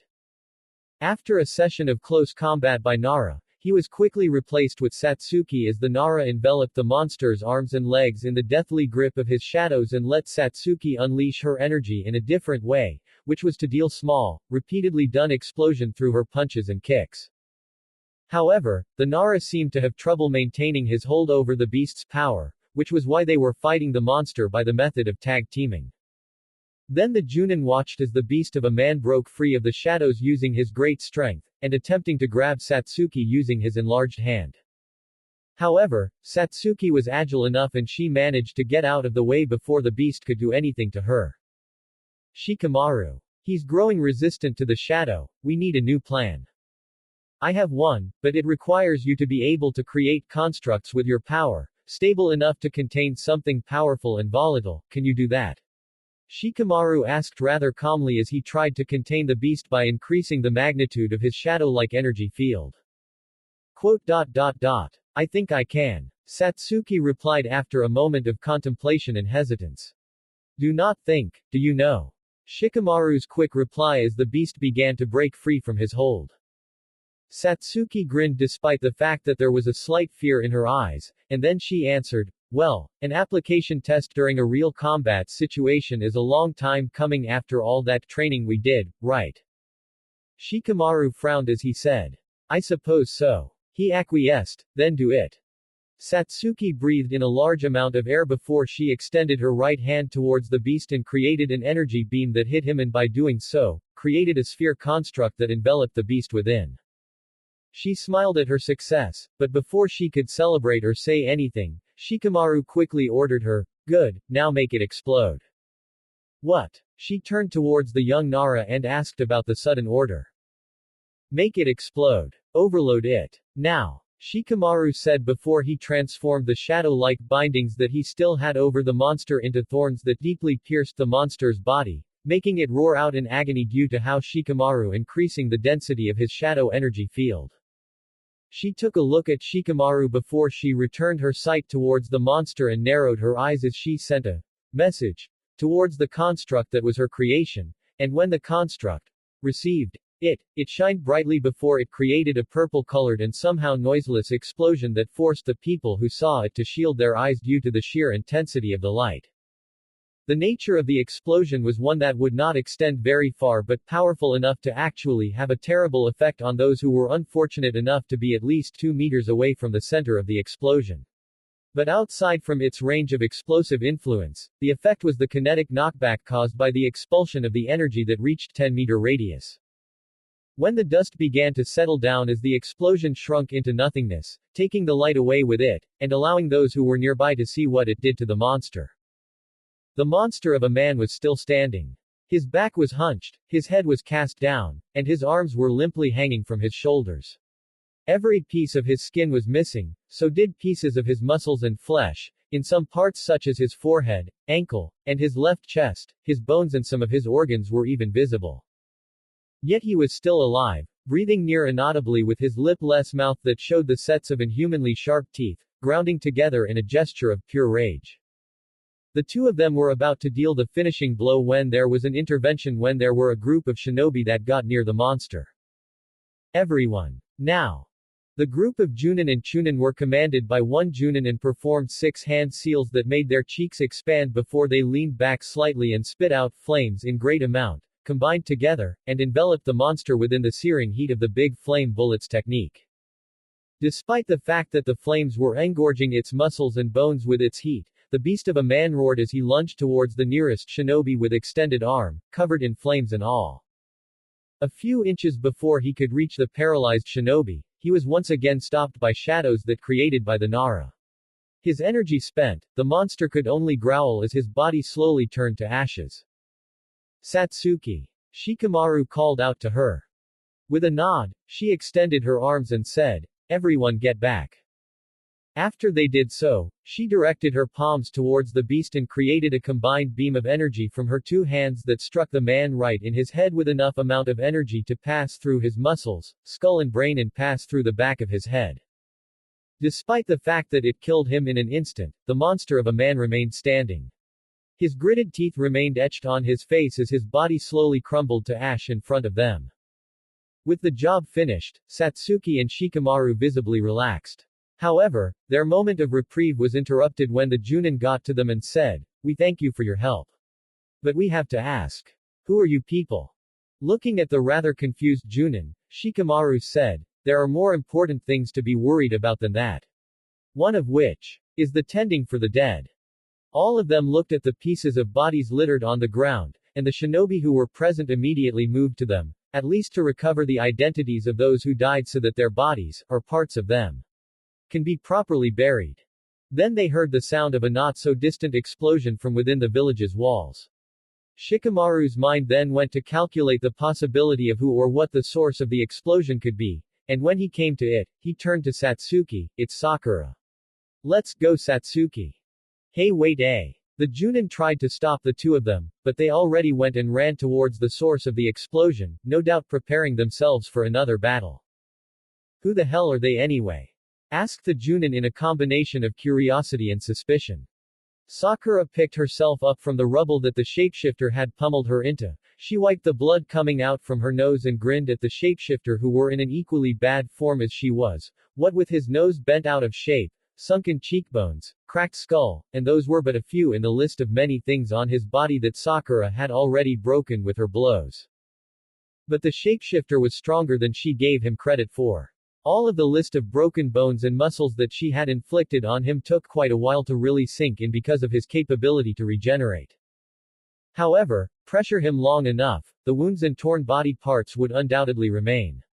Which was why, despite her being wounded, she found herself grinning. Looks like you're not really that powerful, are you? The shapeshifter growled before he launched himself towards Sakura, his right hand cocked back and the left one extended towards her menacingly with open palm. She reciprocated his gesture by charging back. She narrowly avoided the punch that was intended for her and used her left hand to perform a vicious uppercut to the man's chin. However, due to him being rather used to the pain that she had been inflicting, he was disoriented for only a second. He then used his free arm to yank it away from his chin and bit her right on her neck. Sakura grunted in pain as the man's sharp teeth was more than hard enough to pierce her skin. The shapeshifter then held her close so that she wouldn't try to escape. As her blood began to pour out from the gash that the shapeshifter's teeth made, she retaliated, and it began with a punch to the left side of his abdomen twice in quick succession before she did it with his right side. Though he did not relent with the biting, his body began to succumb to her close strikes. Sensing this, Sakura redirected her point of attack from his abdomen to his shoulder blade. She pushed away his arms, violently grabbed the shoulder blades on his back, and with her strength, she began to pull them out from his back. The shapeshifter's reaction was to bite deeper and hold her tighter as he groaned in pain. Sakura kept pulling and pulling, slowly, painfully, but surely moving the shoulder blades from the man's back. After 2 seconds, Sakura gathered all her strength and with one quick motion from both of her hands, she violently yanked away his shoulder blades from his skeleton, spilling blood, muscles and skins from the left and right side of his back that once contained them. Unable to bear the pain in relative silence, the shapeshifter screamed in agony as he let go of his hold on Sakura's neck. She was going to finish it, but the gash on her neck made her lose a lot of blood. Never experiencing this at such a scale before, Sakura fell on her butt as her head became rather dizzy. Your time ends here. She feebly lifted her right arm to try and block the fist that would hit her head. And after a second, she found that the attack never came. Because the shapeshifter was suddenly paralyzed in place, as if he had been turned to stone. Before she could even ask a rhetorical question to nobody in particular, the figure of one Ino Yamanaka entered her sight, her left hand caressing her own head rather softly as her narrowed eyes were focused on the shapeshifter. Ino. Just stay there, Sakura. I'll finish this. As Ino walked towards the paralyzed shapeshifter, Sakura began to realize that his current status was Ino's doing, stopping the parts of his brain which controlled his movements and enable him to perceive time. The pale blonde-haired girl then came face to face with the man and then she removed her left hand from her head and then she moved both her hands towards the man's head, with her right hand lightly touching the right side of the man's head and vice versa. Ino took a deep breath before she closed her eyes and concentrate. Entering his brain's inner working, Ino sent an overabundance of psychic energy that overloaded his brain in both mental and physical sense, heating up his brain and making its liquid seep out of the man's eyes, ears, nose and mouth, killing him in the span of 6 seconds. By the end of it, both the shapeshifter and Ino fell to the ground, the former because of his death, the latter because of her first attempt in doing more than just entering a man's brain but to overload it completely, through complete domination with her own brain. Ino. With a considerable effort, Sakura stood up and went towards the downed girl. She cradled Ino's upper body in her arms and saw that Ino was barely responsive and hurt due to her effort, as evidenced by her blank, unfocused eyes and a pair of blood trail coming down from her nose into her lips. Sakura lightly caressed Ino's cheek and shakily, she said, Ino. Ino, can you hear me? Luckily for her, Ino was conscious enough to be able to look at the direction where her face was. Sakura. She said her name rather feebly. The pinkett then began to cry.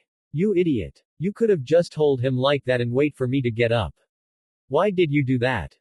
Ino then responded with a faint smile, do I need a reason? Sakura sniffled as she held Ino tighter in her cradle. You idiot. She shakily said as she brought head closer to Ino's. Glad that she was still alive and only need medical care to be fully restored. Though she was somewhat angered by what she did, she was genuinely touched by her brave but reckless action that she did to ensure that the shapeshifter would be defeated. After all, even if Ino did wait for Sakura to get up while she kept the shapeshifter paralyzed, there was no guarantee that he wouldn't just break out of her hold. After all, his mind was quite resistant. So even though it was reckless and risky, it was a very brave thing to do. And for that, Sakura decided not to berate her. She did well and she got out of the ordeal alive, and those were all that matter. Gura! Naruto roared in anger as he threw the Kyuubi into the wide, clear expanse, sending the earth rumbling and forming a massive crater when it hit the ground like a meteorite from outer space. He then flew towards its head with his right fist extended, rippling the air with the sheer magnitude of his strength when the attack landed. It was followed by an upper right diagonal punch from his left fist. Kyuubi began to retaliate as it opened up its maw to devour him. But with his flight, Naruto avoided it, and he then turned back and landed another attack on its head. Unlike before, the disorientation that Naruto managed to inflict on the beast was lessened slightly due to it moving its head in concordance to Naruto's flight trajectory. Once again, the Kyuubi moved for the kill as it tried to devour him, only to fail when Naruto proved to be fast enough for him to avoid its massive jaws. Naruto then moved for its head again, but the beast moved its head slightly at the last moment, making him hit its shoulder instead. As it began to back away due to the force of his punch, it moved its head faster than before and ate him whole. At first, the giant fox seemed satisfied by its decision. But when the moment passed, it quickly regretted its action, as Naruto quickly attacked every angle of the interior of its mouth with his strength, speed and flight. Though in pain, the beast refused to give up, at least for a moment, before Naruto's barrage of attacks became unbearable, leading it to open its mouth slightly and allowing Naruto to get out.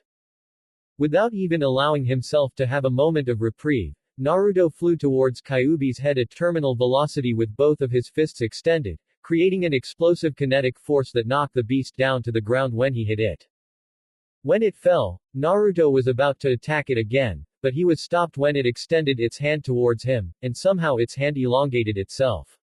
In his surprise, Naruto was caught in the beast's grasp. He was then subjected to its grip. The beast was as physically strong as he was, if not more, and so he struggled to break free of its hold.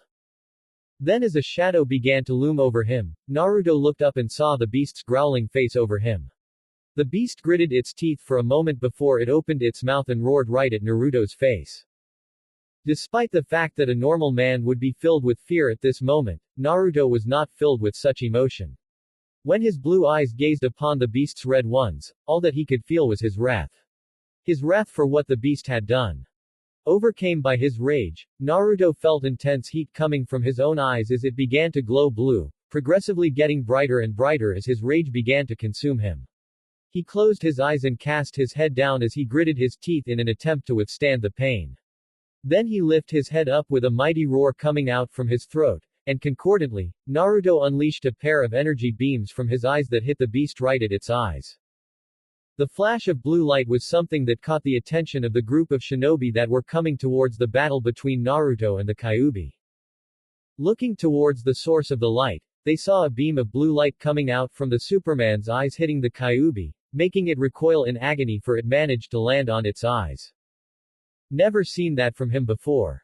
Hiruzen remarked to himself as he saw the beam of light that he had no doubt in assuming that it came from Naruto. The intensity of the beam of light and how the Kyuubi reacted to it were a sight to see, It was as if the giant beast made of chakra was actually hurt by this energy that Naruto brought out. That indicates a difference in property. This warrants a redo of my previous theory. Then a sound similar to that of an explosion was heard, and they saw the Kyuubi struck down by Naruto's fist, sending another medium-sized quake to the ground. Naruto was momentarily caught in confusion and pain as the remnants of the energy that he had used to send two energy beams from his eyes made him shut his eyes to try and quell the pain. He was confused as to what had happened. One moment, he was filled with rage as he was trapped in the Kyuubi's grip, and then it was suddenly followed by searing heat coming out of his eyes in the form of energy beams. Though he had not experienced or did such a thing before, he was now eager to unleash it again upon the Kyuubi. He looked at the Kyuubi that began to recover, narrowed his eyes as he recalled that particular feeling of rage before he unwittingly unleashed the beams, and 2 seconds afterwards, his eyes and the veins around his eyes glowed once more. A second after that, Naruto unleashed them on the Kyuubi once again, filling the air with the high-pitched noise that came from the massive energy discharge from his eyes. The Kyuubi shielded itself using its right forearm, then it elongated its left arm towards Naruto in an attempt to swipe him off, but Naruto avoided it while moving the energy beams to the beast's torso. Noticing that the beast would not budge by that one type of attack, Naruto shut the beams down and flew towards him again. The Kyuubi then used its right hand to try and catch Naruto, but he not only avoided it, but he landed right on its forearm, run up its arm towards its shoulder before it jumped and hit the Kyuubi right on its jaw with his left fist before following it with a flying punch with his right fist. His small size combined with his strength and speed was a terribly unfair advantage over the Kyuubi, who, despite the fact that it was a powerful creature in its own right, was simply too big, and thus allowing itself to become a big target, making it hard for it to avoid his strikes. However, it was not without any particular ability that could help it in such a situation. When Naruto flew towards it from the beast's front side, the Kyuubi, controlled by the one who allowed its bound freedom, twisted its body in an inhumanly way so as to let Naruto flew by it. He rotated back towards the beast that he had missed and without hesitation on his part, charged towards it again. Being a creature of chakra, the properties of its body was alien to humans, and thus, it was able to twist its body around as if it were made of rubber, elongate and contract whatever it wished to serve its purpose, and at this point, it twisted its body to create a slight spiral, avoiding Naruto's flight trajectory and directing its opened maw right towards him in the span of 2 seconds. Increasing his speed and changing his trajectory, Naruto avoided its gigantic jaws. A slight blur of a movement from the corner of his eyes alerted him to its attack, and thus, he changed his flight path to the right, avoiding one of its elongated arms. Then came its other arm, making him turning over to the left again as he tried to escape. He turned his body to face the beast and saw that it was now elongating its 9 tails to try and strike him. Driven by instinct, he performed a serpentine maneuver while flying backwards. The beast barrage of attacks was relentless, but he managed to avoid its 9 tails completely, making them destroy the landscape around them instead. When it stopped, Naruto stopped and saw that while the beast was attacking him, it had opened its jaws and created a big black ball of destructive chakra floating in front of them that it was directing right at him. It was a form of technique called Bijudama that condensed chakra into a massive ball-shaped bomb of energy that would destroy everything that was not powerful enough to withstand the magnitude of its power. The Kyuubi shot the giant ball of chakra towards him, and at the same time, Naruto followed suit. The two flying objects were destined to collide as both of them were in the same flight path, something that the sentient flying object chose. However, he was not a suicidal man, as proven when he stopped several seconds before the destructive giant ball could hit him and extend his hands. When its surface collided with his hands, Naruto pushed, not so overtly, but enough to create a resistant force that would stop it. His muscles were somewhat strained as the weight that came with the Bijudama's velocity, density and size was something that he had never faced before. But after a moment of struggle, he managed to stop it, surprising both himself and the 9-tailed Biju. Then he executed the next part of the plan. With the giant compressed ball of chakra in his hands, he flew towards the Kyuubi at terminal velocity. In a fit of panic, as Naruto was more than fast enough to come 15 feet from it in the span of a few seconds, the Biju generated a smaller, uncompressed Bijudama in front of its jaws before releasing it as a massive wave of energy just when Naruto was but a feet away from landing the compressed Bijudama right back to its sender. The resulting explosion was something that could rival the force that created the Valley of the End. Nearby trees along with their roots and the ground that they had been clinging to were violently destroyed in the wake of the massive explosion that engulfed the whole area. Everyone, halt! The explosion was a very powerful one that the progress of Hiruzen's chase must be halted when they were very much away from the ground zero. The explosion was both bright and loud, and the vibration that it was exuding could be felt by the company of shinobi who were accompanying the third Hokage. Hitting a compressed Bijudama with the energy wave from an uncompressed one would do that. However, since they were not in a place where they could witness the events preceding the explosion, they were only able to see the destructive spectacle that was the explosion. And it was indeed a sight to see. It was as if they were caught in a trance when their eyes caught the sight. Despite the fact that they knew it was something so destructive that they did not dare to go near it, they could find a certain value of beauty from it. In the aftermath of the explosion, Naruto and the Biju were at the opposite sides of the newly made crater that had a diameter of at least 1 mile wide. The human was lying on his back with all of his clothes burned off, leaving him as naked as the day he was born, and the nine-tailed beast was lying on its abdomen, both of them unresponsive and seemingly unconscious.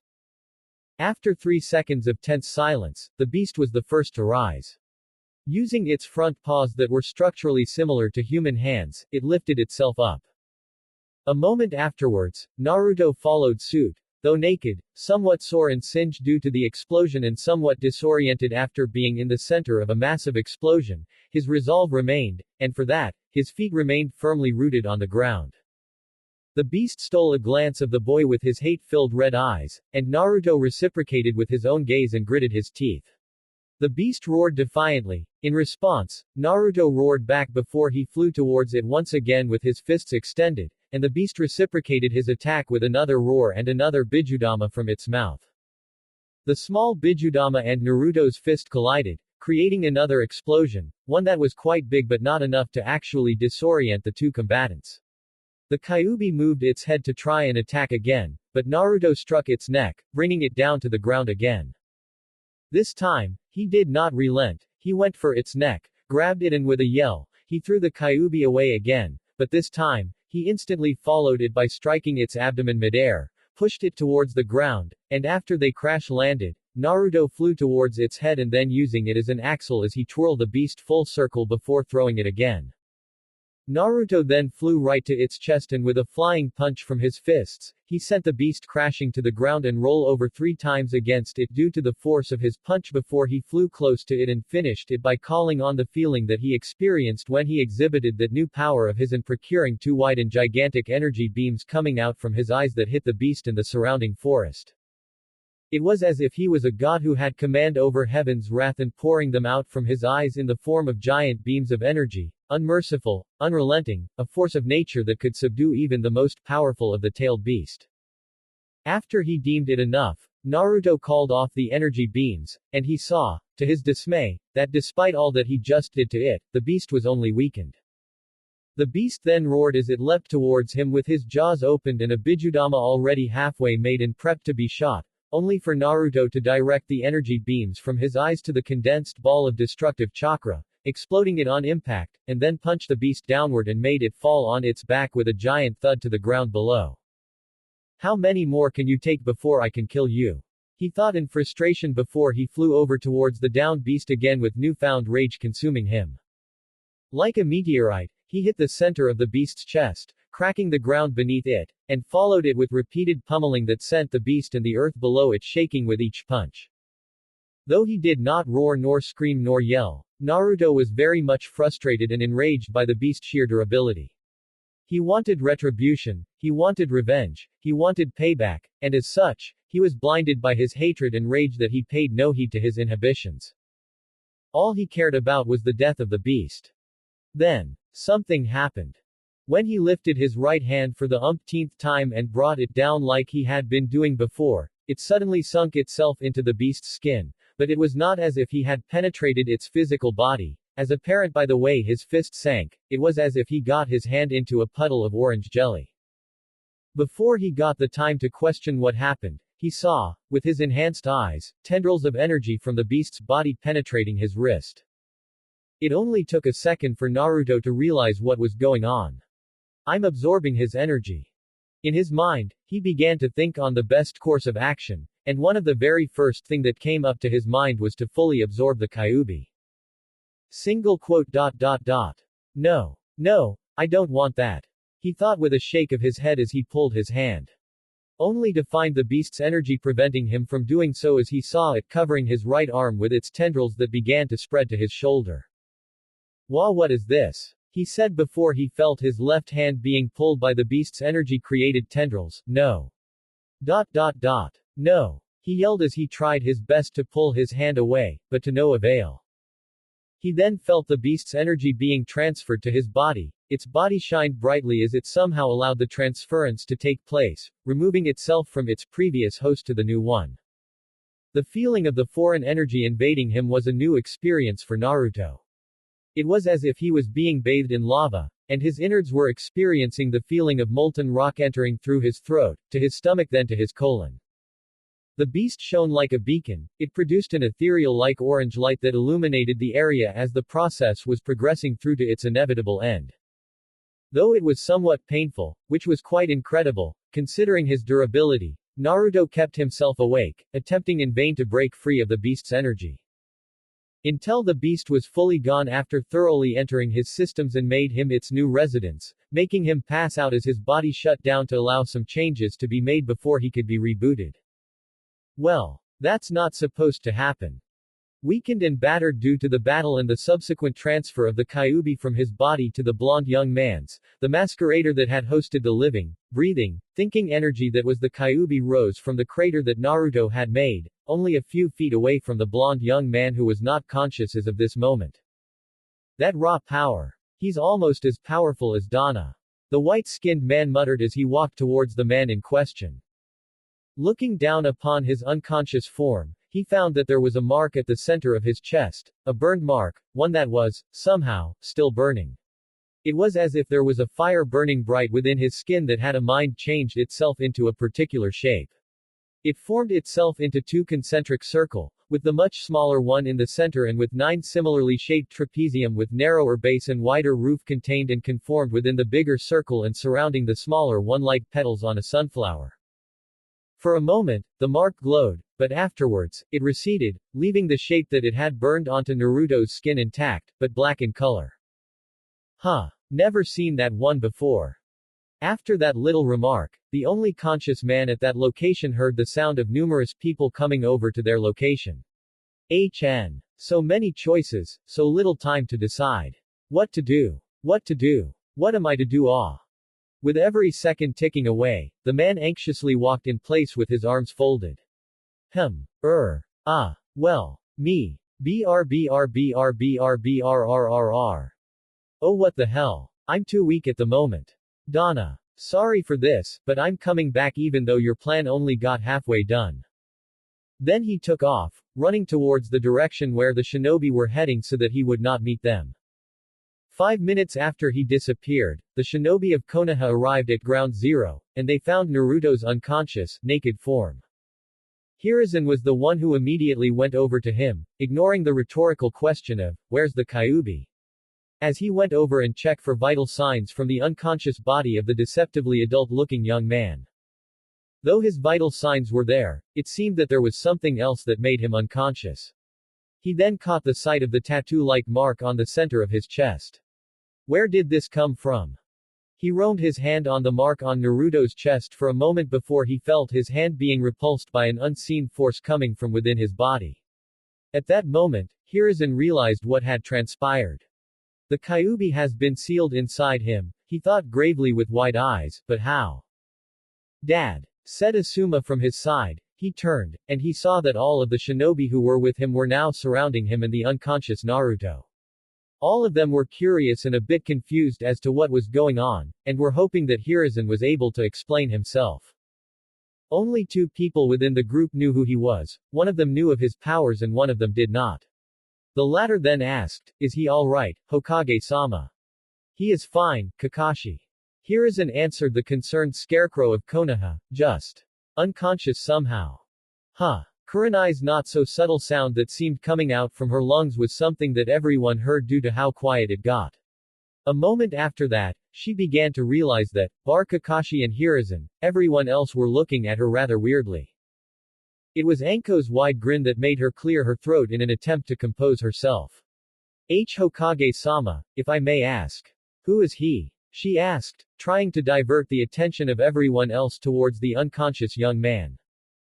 Hiruzen, still looking at Naruto, answered her question, "His name is Naruto." A look of realization crossed Anko's face. "Ooh.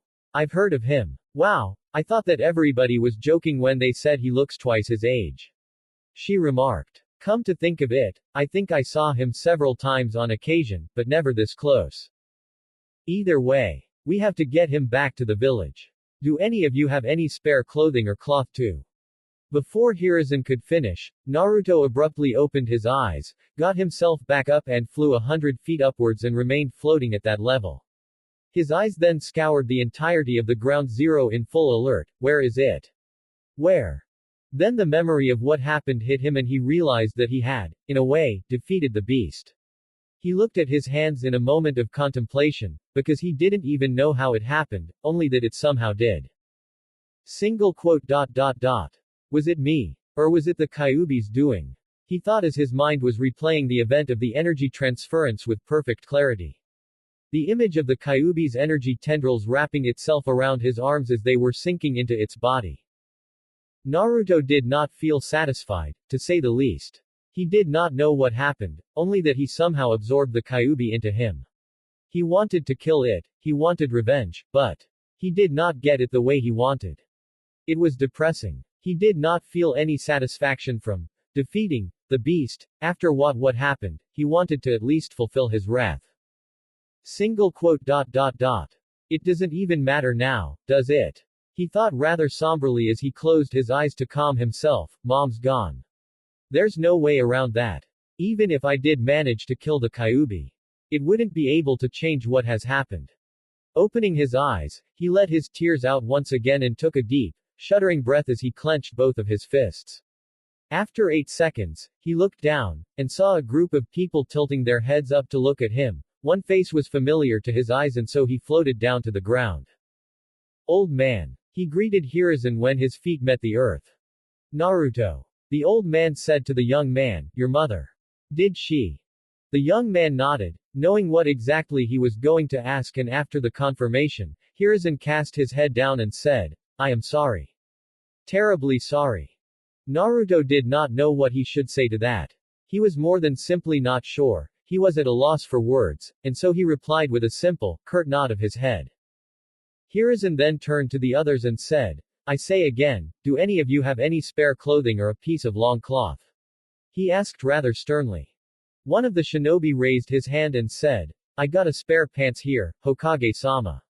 He then pulled out a black trousers and gave it towards the third Hokage, who took it and gave it to Naruto.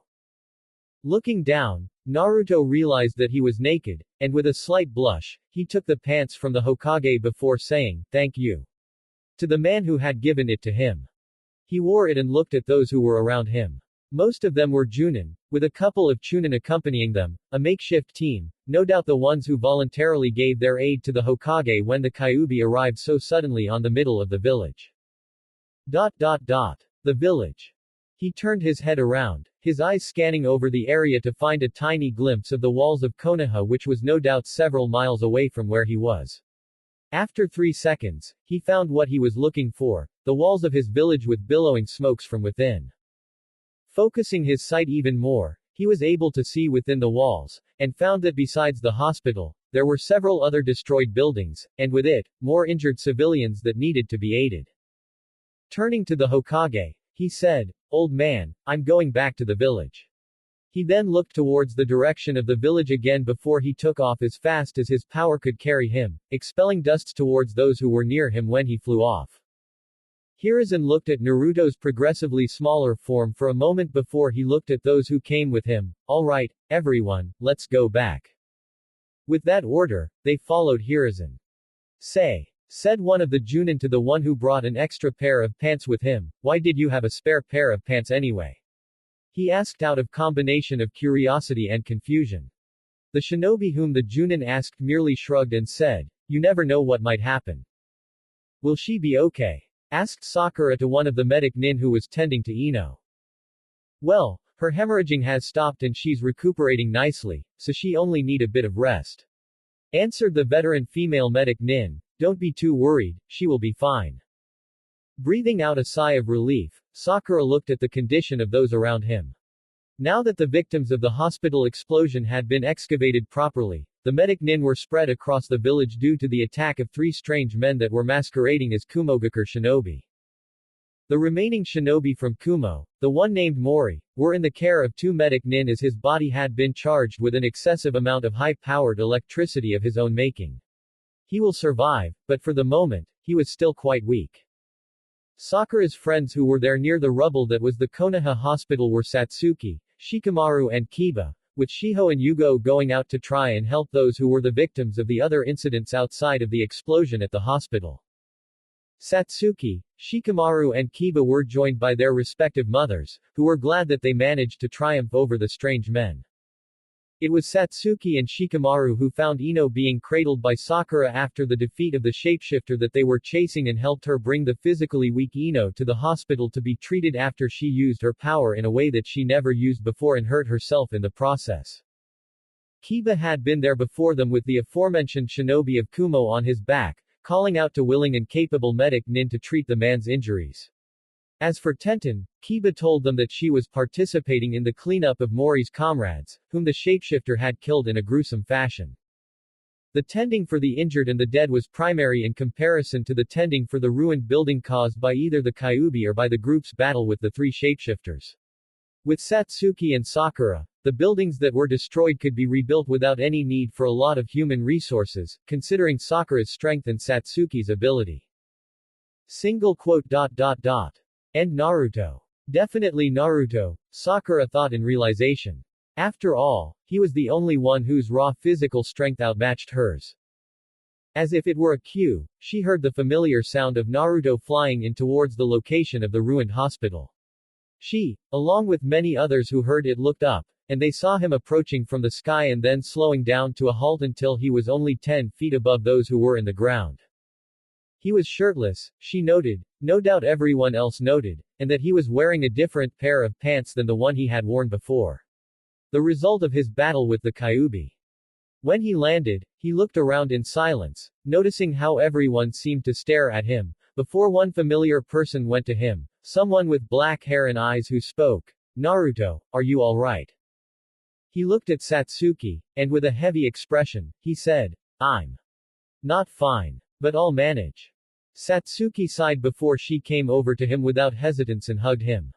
He reciprocated the kind gesture and hugged her back and whispered 2 words to her, thank you. She responded by tightening her hug and patted his back twice. They remained that way for a good 7 seconds before they relinquished the hug but remained connected through their hands on the other's shoulder. Did you manage to do it? Satsuki asked. Her concern over him was shown through her expression. In a way. Naruto replied as he cast his head down. He frowned as he noticed something that he did not see before on the center of his chest, which was the mark that signified the Kyuubi's presence within him. Noticing this at the same time he did, Satsuki was the one who asked Naruto, what is that? A moment of tense silence was followed by an answer. I don't know, said Naruto, truly oblivious as to what it meant. At least, until he connected the mark's existence and Kyuubi's absorption. He looked at Satsuki with wide eyes filled with shock. I think I know what it is, but it's a long story. He then turned towards the others who were still captivated by him before he turned to Satsuki again, is there anyone who need help? Though she noticed that he was delaying the conversation, she also agreed that there was a more pressing matter to attend to. Such as the villagers who might require assistance. There are a lot of people here who could use your help. Satsuki answered before she rectified that statement. In fact, there are a lot of people who could use our help. When Hiruzen and the group of volunteers came back to Konoha, they were treated to the sight of Naruto flying back and forth and helping everyone who required it and who requested assistance from him. Along with him were the other people of his group, his ilk, his kind. Though young, they were giving their all to help, and with that, Hiruzen did not hesitate to jump in. Everyone, give the best of your abilities to help our people. Hiruzen said at the group of shinobi that had been with him, and with a simple nod from everyone there, they followed that request as if in order to the best of their ability as they dispersed. Looking over towards the location of the hospital, Hiruzen's mind was at the idea that most of the medic nin that Konoha had might have just been significantly lessened. Even if Naruto were providing his strength to rebuild what was lost, he could not teach a new batch of medic nin. And the amount of medic nin that they currently had might not be sufficient to teach others. He would need an expert, a medic nin of legendary reputation, whose skill as a medic nin and knowledge in medicine was unmatched, and he knew very well one such example of such a person. But would she be willing to go back? She has to. Hiruzen thought as he looked over the destruction that was caused, but for that, I need to contact my other student. Only he can find her. Putting that on the back of his mind, Hiruzen Sarutobi stepped in and began to help the people who had lost things that they held dear. His heart went to them and he pushed his old bones and muscles to help them to the best of his ability. Konoha will be rebuilt and restored, even if it would take years.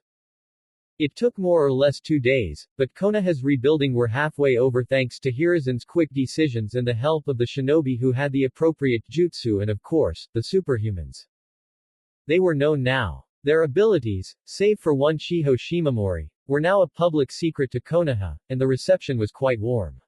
After all, they did use their powers to fend off a giant beast of pure malice and destruction and 3 strange-looking men that was hell-bent on spreading genocide and chaos within the village's walls. Their introduction was very helpful in gaining the masses' trust. And what they did afterwards only cemented that trust. The sight of Naruto, Satsuki, Sakura and Shikamaru using their respective powers to help the village rebuild, and Ino, Kiba, Tenten, Shiho and Yugo giving their all in helping the injured gained the affection of those who saw them in action. Even Mori was impressed by these people. The Kumo shinobi was powerful enough to walk now, and he saw with his own eyes the powers of some of the aptly named superhuman people, and he was awed. Despite the rumors, it seems that Konoha is still a strong village through and through. Now the Raikage had more reason to at least consider the term of the treaty that he had sent him to discuss. From what he heard, Naruto, the young man who had been flying around the village was able to defeat the Kyuubi in one-on-one combat with his strength. That alone would be enough of an incentive for anyone to not looking for trouble with Konoha. But considering that he had seen 2 of these so-called superhumans in action himself, he was very inclined to agree with the notion that Konoha was not a village to be messed with. Mori had sent a letter to the Raikage a few days ago, through the service of a male bird this time, one of the fastest that Konoha had given to him, that told him about the situation with the team that had sent to Konoha. He had received no reply ever since, and that was why, to release the anxiety, he opted to participate in the massive funeral for those who died in the sudden attack, to give his condolences and to show that it was not Kumo who did the killing. Surprisingly, the attendants did not pay attention to him, which was fine by him, since it allowed him to observe without interruptions. And as such, he was able to see the individuals within the crowd of people. He saw nearly everyone, but the one who caught his interest was the young man named Naruto, who seemed to be mourning the loss of someone in particular in addition to all of those who perished. So he lost someone in the attack too. Mori thought. He was accompanied by several people who were consoling him as he crossed his arms over a particular casket and cast his head down. Though tears did not come out of his eyes, it was clear to Mori that he was very much devastated by the loss of this person, whom he must have held most dear. Looking over the caskets and remembering the destruction that he had witnessed, Mori realized that without the intervention of this Naruto and his friends, Konoha and himself might have been destroyed. For that, the young man had Mori's gratitude. But a person with such a power would be something that would set the other villages on edge. In his letter to the Raikage, Mori told him of the one who defeated the Kyuubi in person. One other person who managed to do so was the Yondaime Hokage, but he died to achieve his victory while this one remained alive, functional, healthy, and very much powerful. With this new information, the decision that the Raikage would make was up in the air. After all, giving a Jinchuriki to a village who had someone who could actually defeat a Biju was not really wise. If he were to agree, then he might add some terms of his own making. Which was very much likely, considering how willing the Raikage was to fix Kumo's relationship with Konoha. But would it be wise? After all, it requires a great deal of trust. Such a thing was similar to a test. An arduous test that could end badly. Though the current Raikage was a bit eccentric, Mori had some doubts about seeing a good result out of the treaty. He sighed as he began to leave after nearly 2 hours of staying, with most of the attendees already leaving but the blonde young man and the Uchiha young woman who leaned her head on his shoulder as they held onto each other's waists. Midway to the reserved room at the makeshift infirmary that the Hokage had commissioned, a shinobi of Konoha ran towards him. Mori-san. The Raikage has sent a reply, he said. And so the moment of truth had arrived. Even though it happened, and even though he knew that he had lost her, it still didn't feel as real as it actually was. He supposed that it was because he did not want it to be real. But seeing her body, the closed casket and its subsequent burial, denial was not a good thing for him to do. He had kept himself busy in helping to try and put the notion on the back of his mind, but with the burial, all of those feelings came flooding back. She was gone. His mother was gone. That was the fact, and that was what he had to live with from now on. Hey. If you want, I can stay with you for a while. He looked at Satsuki who had intertwined her arm with his own, and he couldn't help but to feel grateful for her presence. She was more than willing to be there with him in this moment of depression, even asking her mother for permission to do such a thing repeatedly until she relented. Though it wasn't as if she needed too much pestering until she agreed. Nope. Thank you for your suggestion, but I'll be fine. She knew that he was not fine. His mother just died and was buried, gone from the world and alive only in his memories, his fondest, happiest memories. Naruto. She began, you're not fine. Going at this alone won't make things better. He cast his head down again. She hated such a look coming from him, it saddened her, more than she could admit. I'll manage. Naruto said with a tight voice. Satsuki merely sighed as she grasped his hand, you're not alone, you know. Finally, there was a smile on his face, but it was one that didn't seem genuine. It was as if he wasn't happy, but Satsuki understood why that was the case. Thank you. But, as I said, I'll manage. With that, Satsuki nodded and opted to remain in silence as they walked towards his house, passing by many people who offered their sympathies to him. When they reached his house, Naruto turned to Satsuki and said, well, I suppose I'll see you tomorrow then, Satsuki. Sighing to herself, she let go of Naruto's arm and patted his back once, just. Don't hesitate to come to us if you feel down, okay Naruto? We care about you, we don't want you to remain this way. In response to that, Naruto hugged her and said, I will. I promise. Though blushing, she managed to say out her response. You better. And then he let go of her. However, Satsuki gave her an affectionate parting gesture, a kiss on his cheek and a gentle pat on said cheek. See you tomorrow Naruto. With that, she left.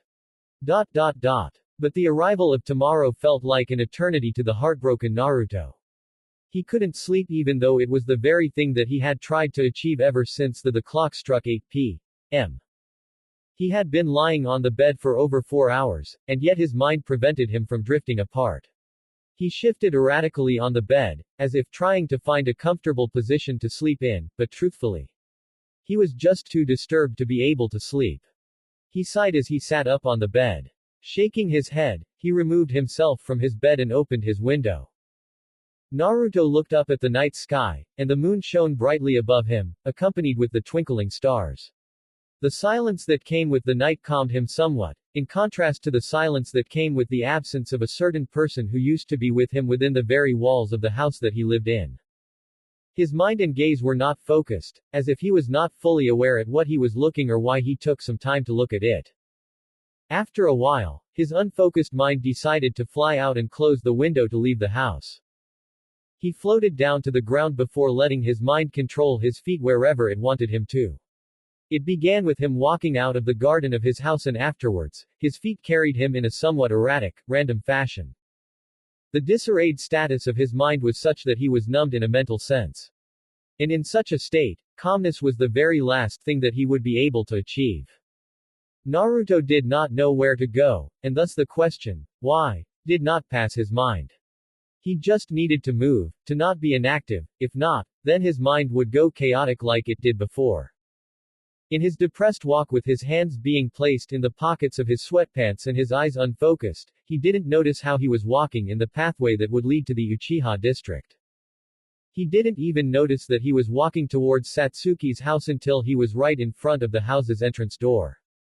Naruto didn't even know why he stopped.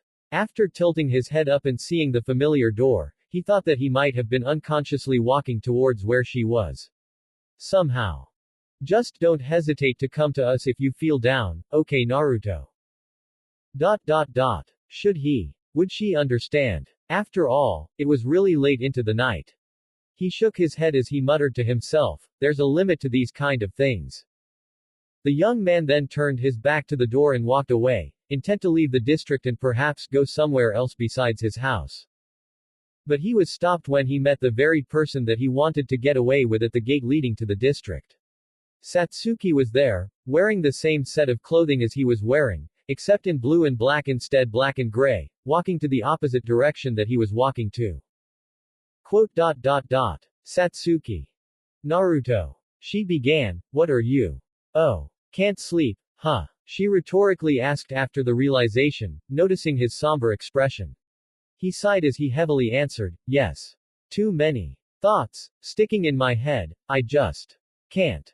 She did not know if it was the exhaustion of his mind finally showing, but he seemed so fragile, so broken. It broke something within her when she saw him that way, and so she immediately offered her help. Naruto. Do you want me to be with you for tonight? The blonde looked at her for a few seconds before he shook his head. No, Naruto. She said sternly as she walked closer to him. Please. Let me help you. Don't push us away. Don't push me away. She whispered as she looked at his eyes with concern. He looked at her before he sighed and said, fine. Arriving at his house, Satsuki could feel the strangeness that permeated the entire house.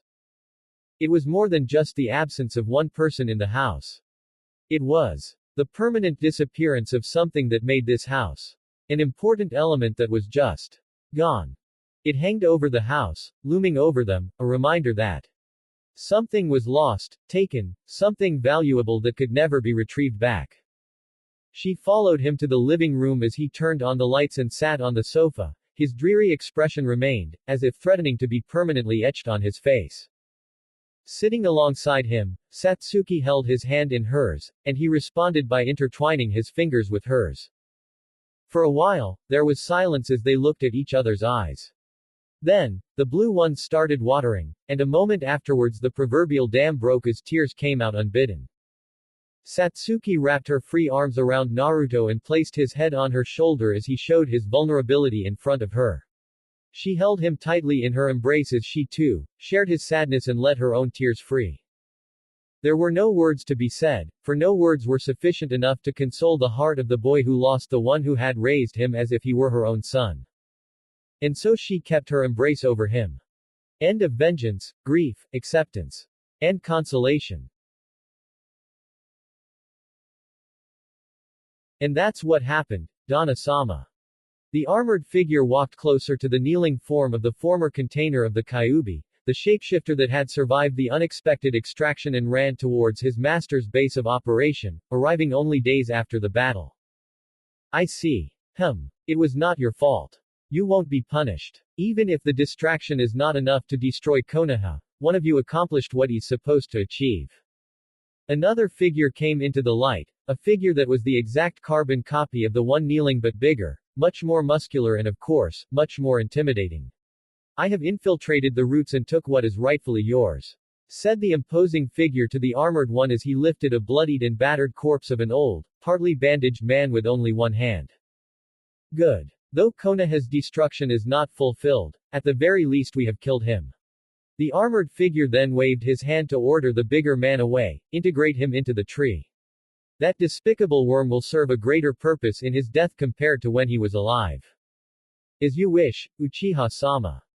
After the bigger man left with the corpse in tow, the Uchiha turned to the kneeling figure and said as he moved his hand upward, "Rise." He did so, and with that, the Uchiha continued, "Though you will not be punished. You will have to be subjected to a session of examination. We need to figure out why that boy can take the Kyuubi away from you.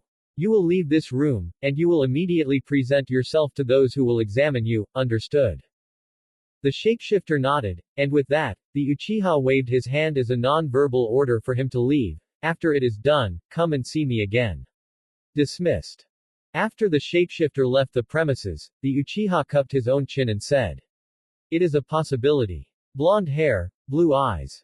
He's his son. What an irony this is. If things didn't go the way it had, then he would have faced his father during the moment of his birth.